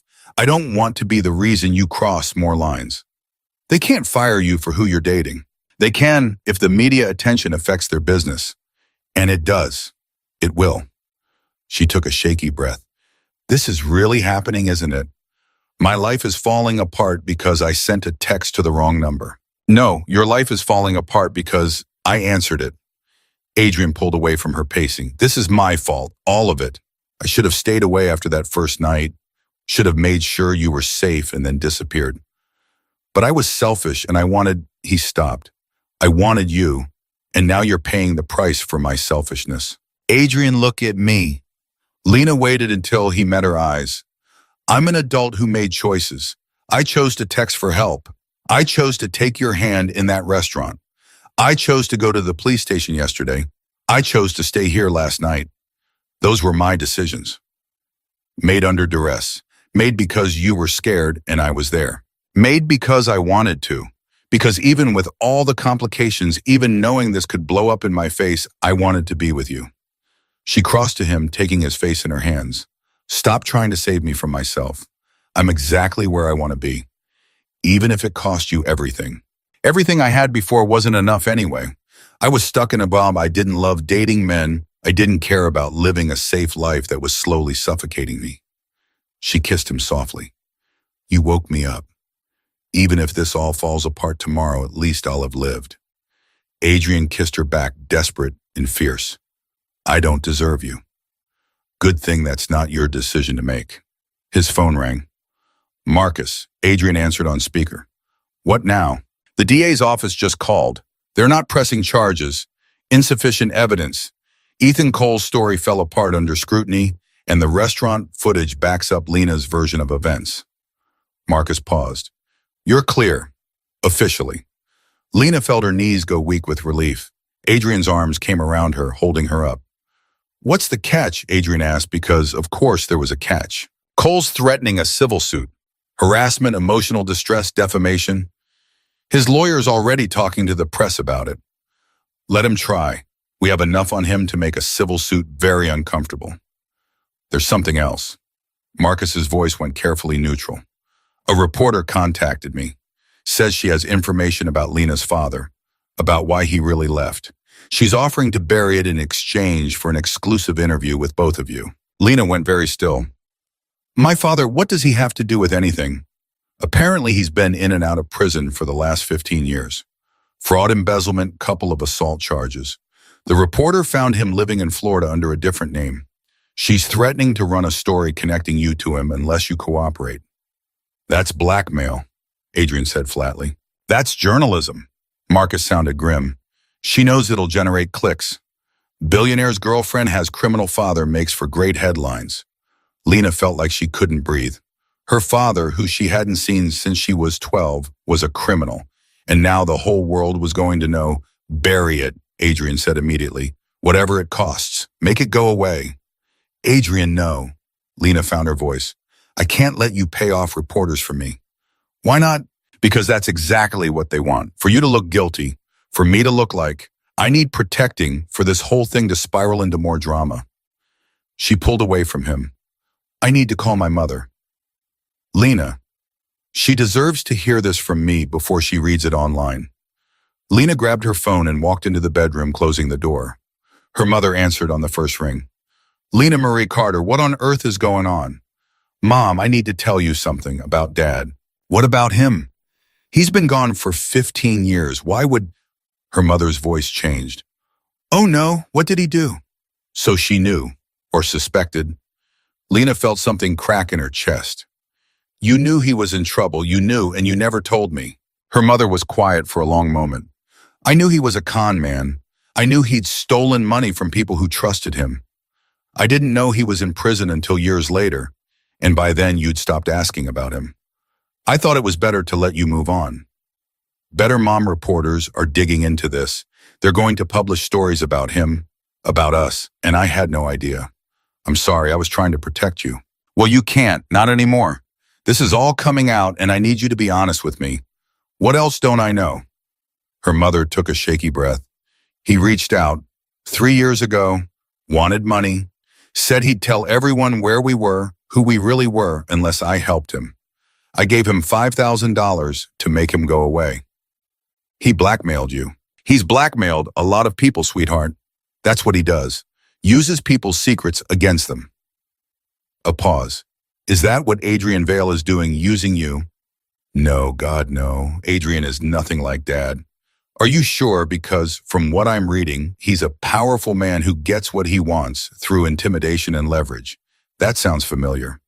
It's not the same. Adrian protects people. Dad destroyed them. Just be careful. Men who operate in the shadows don't change Lena. They just get better at hiding what they really are.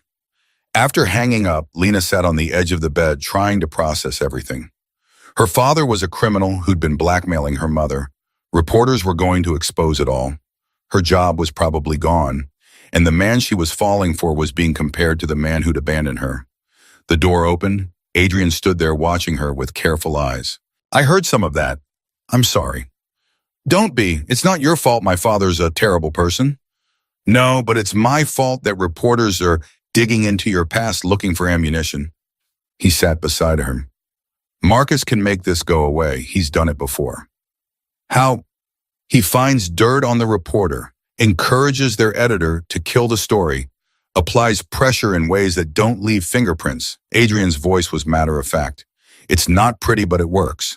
And that doesn't bother you, silencing journalists, when they're trying to hurt innocent people to sell papers? No, it doesn't bother me at all.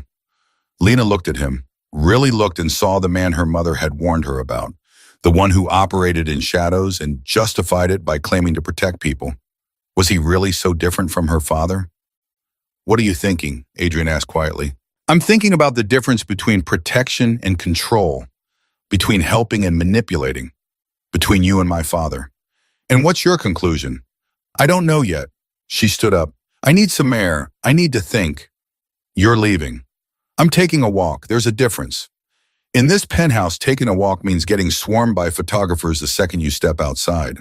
Then I'll deal with it. Lena, don't. She held up the hand.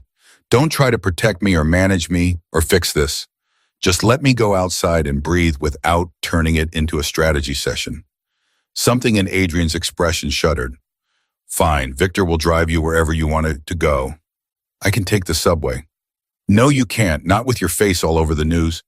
Please, let Victor drive you, for my peace of mind, if nothing else. Lena wanted to argue, but she was too tired.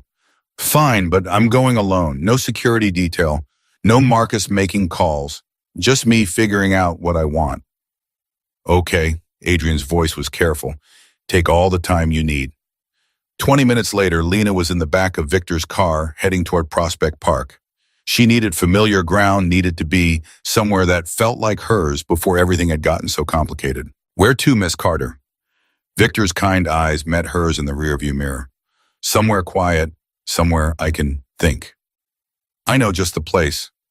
He drove her to a small coffee shop in Park Slope, the kind of neighborhood place that probably had no idea who Adrian Vale was. Lena thanked him and promised to call when she was ready to leave. Inside, she ordered a coffee and found a corner table. Her phone was exploding with notifications, but she turned it off. Just for an hour. Just long enough to figure out what she actually wanted. The truth was, she was falling in love with Adrian Vale. maybe had already fallen. But love wasn't enough if it meant losing herself in the process. If it meant becoming someone who looked the other way, while he silenced journalists and manipulated situations and walked the line between protection and control. But was that fair? He'd never hidden what he was, never pretended to be someone safer or simpler. He'd been honest about his methods, his world, his complicated morality. She was the one who'd chosen to stay anyway. Lena Carter, she looked up and saw a woman in her 30s, camera around her neck, press credentials clipped to her jacket. The reporter.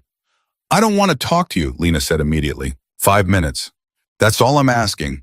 I know you're going through a lot right now. I just want to tell your side of the story." "My side? You mean the side where you're threatening to expose my father's criminal history unless I give you an exclusive interview?" Lena's voice was sharp. "That's not journalism. That's extortion."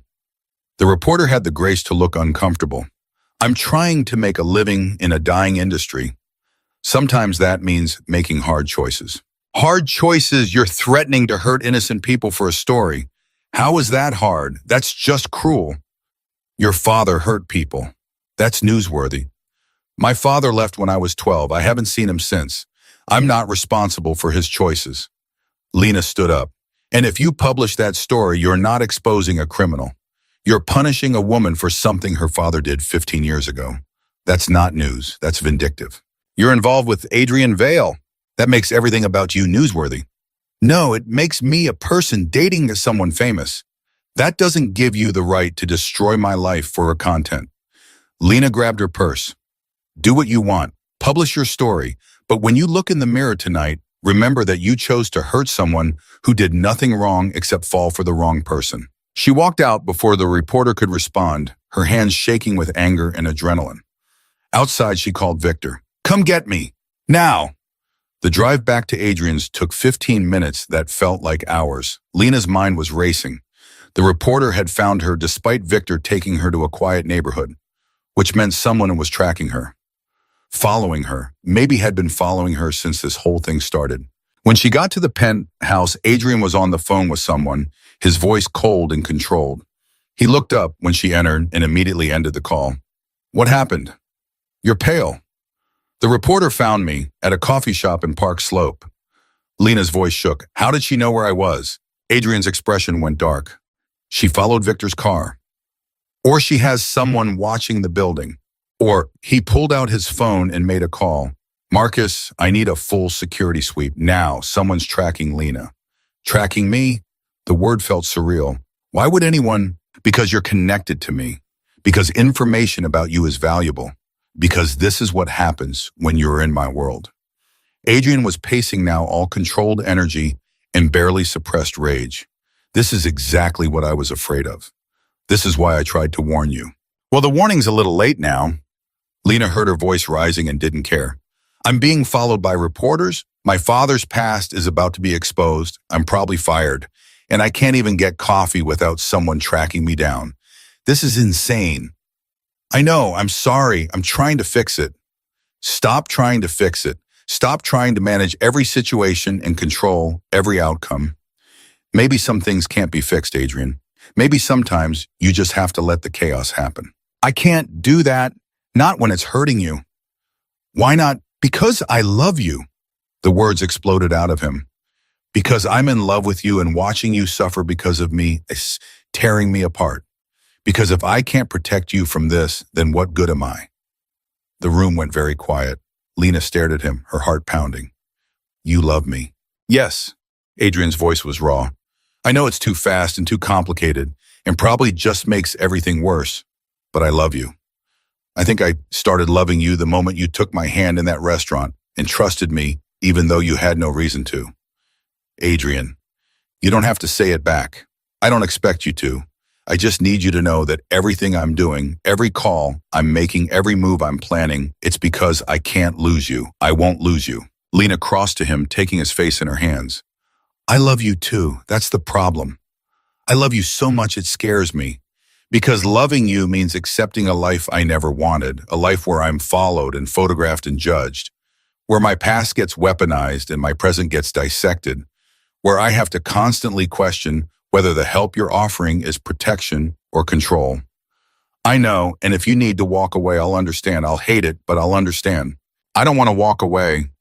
I want to figure out how to do this without losing myself, without becoming someone who just accepts that this is how things have to be. She kissed him softly. I need you to trust me to fight my own battles sometimes, to let me handle the reporter and the job situation and my father's past without you swooping in to fix everything. What if I can't? What if watching you struggle goes against every instinct I have? Then you're going to have to learn, because I can't be with someone who treats me like I'm fragile, who makes decisions for me because he thinks he knows better. Lena's voice was firm.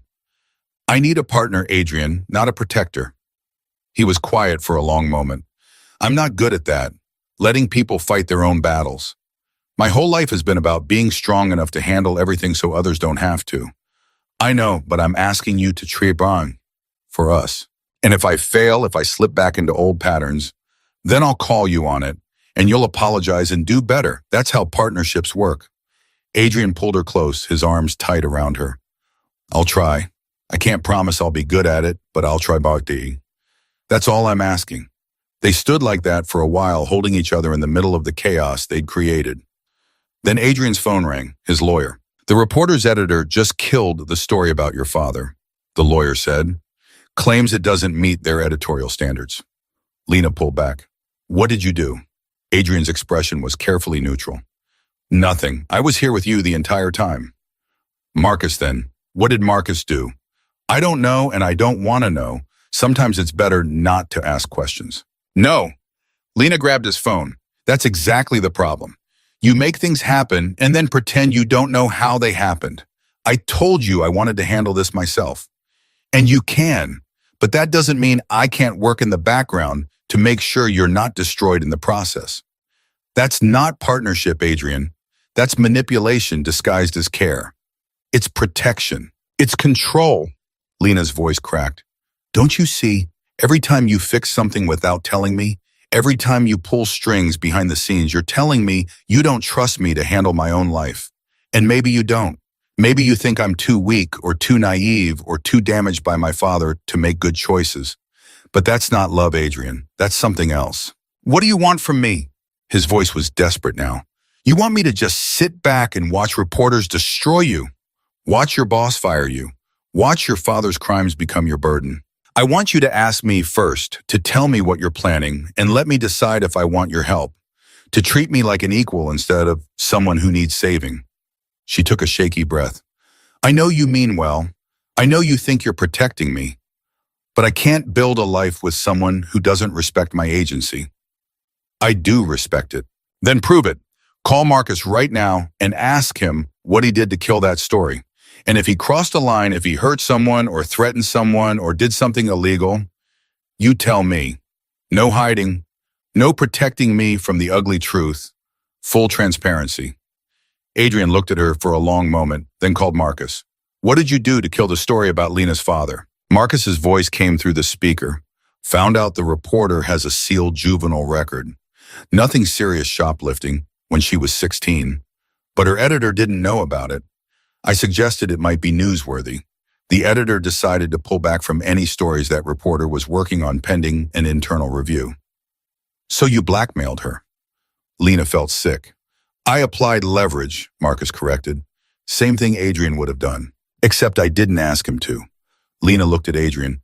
Did you? I told him to handle it. I didn't specify how, because you knew I wouldn't approve. So you gave him plausible deniability and let him do the dirty work. She stepped back. This is what I'm talking about. This is the pattern. You tell yourself you are protecting me while doing exactly what I asked you not to do. What was I supposed to do? Let them publish it. Yes, let them publish it and then help me deal with the fallout. Help me write a statement. Help me figure out how to talk to my mother. Help me process the fact that my father is a criminal who blackmailed my family. But don't take away my choice to face it on my own terms. Adrian's jaw worked. I don't know how to do that. I don't know how to stand by and watch someone I love suffer when I have the power to stop it. Then maybe you need to figure that out, because I can't be with someone who loves me like I'm a problem to solve instead of a person to support. The words hung between them, sharp and painful. Adrian looked like she'd slapped him. Is that what you think, that you're a problem to me? I think you see me as someone who needs protecting. And maybe I did that first night with Ethan, but I don't anymore. I need you to see me as strong enough to handle my own life even when it's messy. I do see that. Then act like it, starting now. Lena pulled out her phone. I'm calling that reporter back. I'm going to hire him to tell her my side of the story about my father. No conditions, no deals, just the truth. Lena, that's not what, not smart, not strategic. Maybe not, but it's honest. And right now, honesty is the only thing I have control over. She dialed the number before she could second guess herself. The reporter answered immediately. Miss Carter, I'll give you an interview, but on my terms. You can ask about my father, but you don't get to use his crimes to make me look bad. You want to write about how his choices affected me, fine, but you don't get to imply I'm anything like him. Agreed. When and where? Tomorrow, 1 p.m., the coffee shop where you ambushed me today.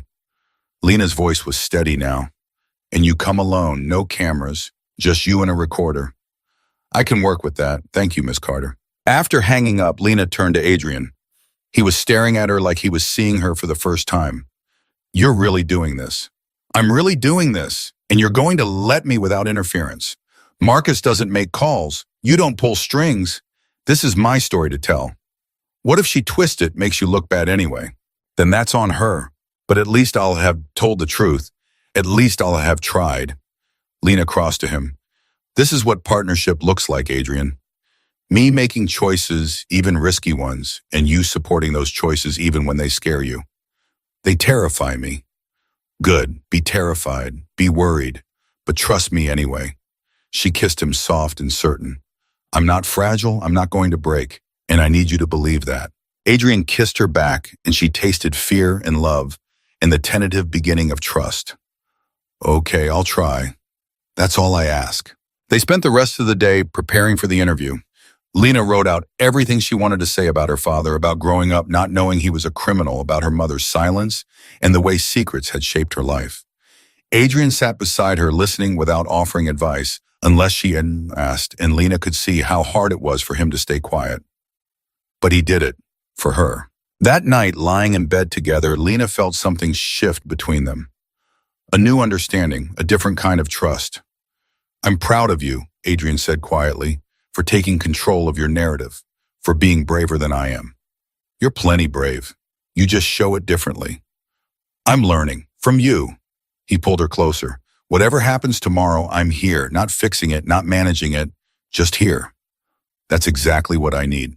They fell asleep wrapped around each other, two people learning how to love without controlling, how to protect, without smothering, how to build something real in the middle of chaos. The next morning, Lena woke early and spent an hour getting ready. Not for the cameras, she knew there would be some despite the reporter's promise, but for herself. She needed to feel strong, needed to look like someone who wasn't ashamed of her past or afraid of her present. Adrian made her breakfast, actual breakfast this time, and only burned the eggs a little. They ate in comfortable silence, and when it was time to go, he kissed her goodbye without asking if she was sure. You've got this, he said simply. I know.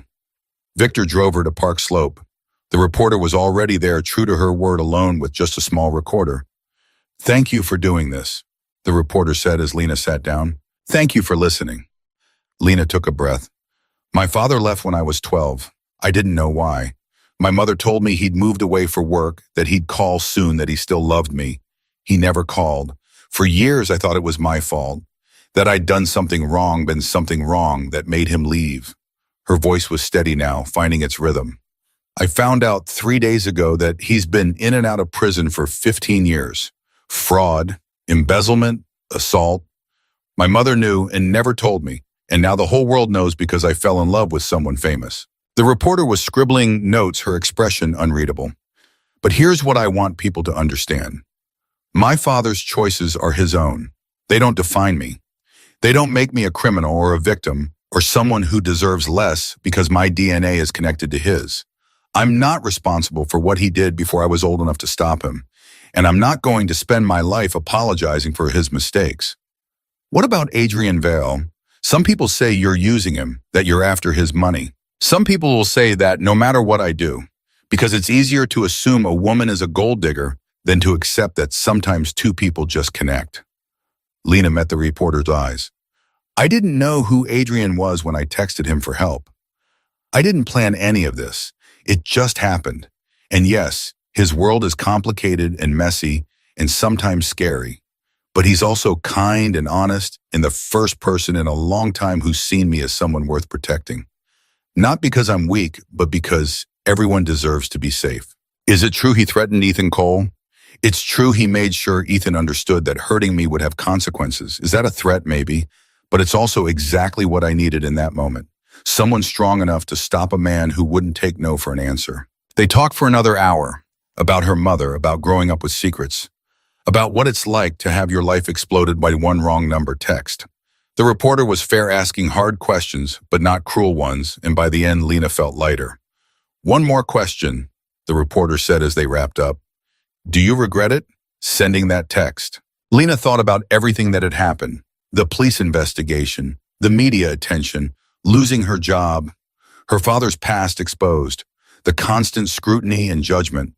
No, she said finally, I don't regret it at all, because that text led me to someone who makes me want to be braver, who challenges me to stop playing it safe, who loves me enough to let me make my own mistakes. She smiled.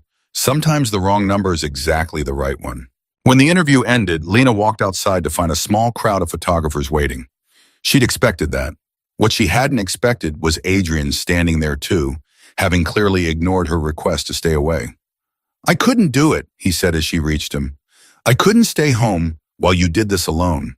But I didn't interfere. I just wanted to be here when you finished, in case you needed me.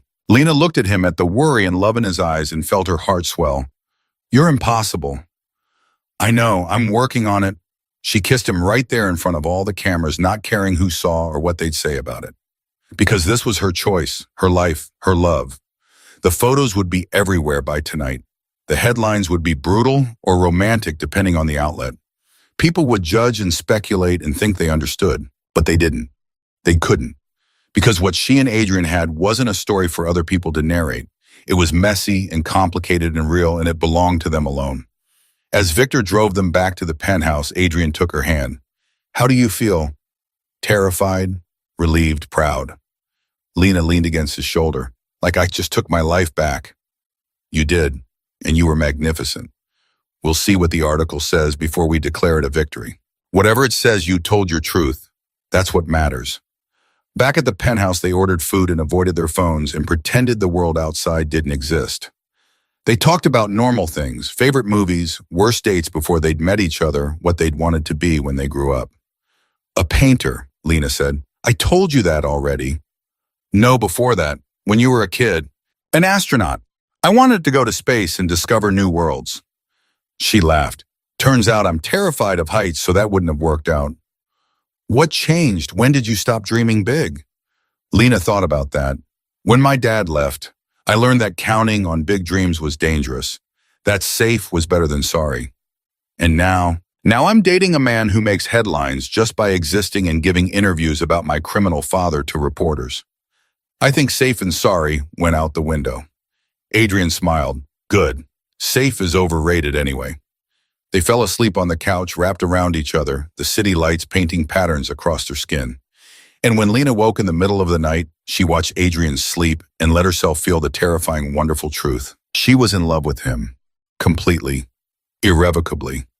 In the kind of love that changed everything. And for once in her life, she wasn't going to play it safe. She was going to choose the chaos and the mess and the beautiful impossibility of building a life with someone who'd answered a wrong number and changed her world forever. Tomorrow would bring new challenges. The article would publish. People would react. Life would continue to be complicated. But tonight they had each other. And that was more than enough. It was everything.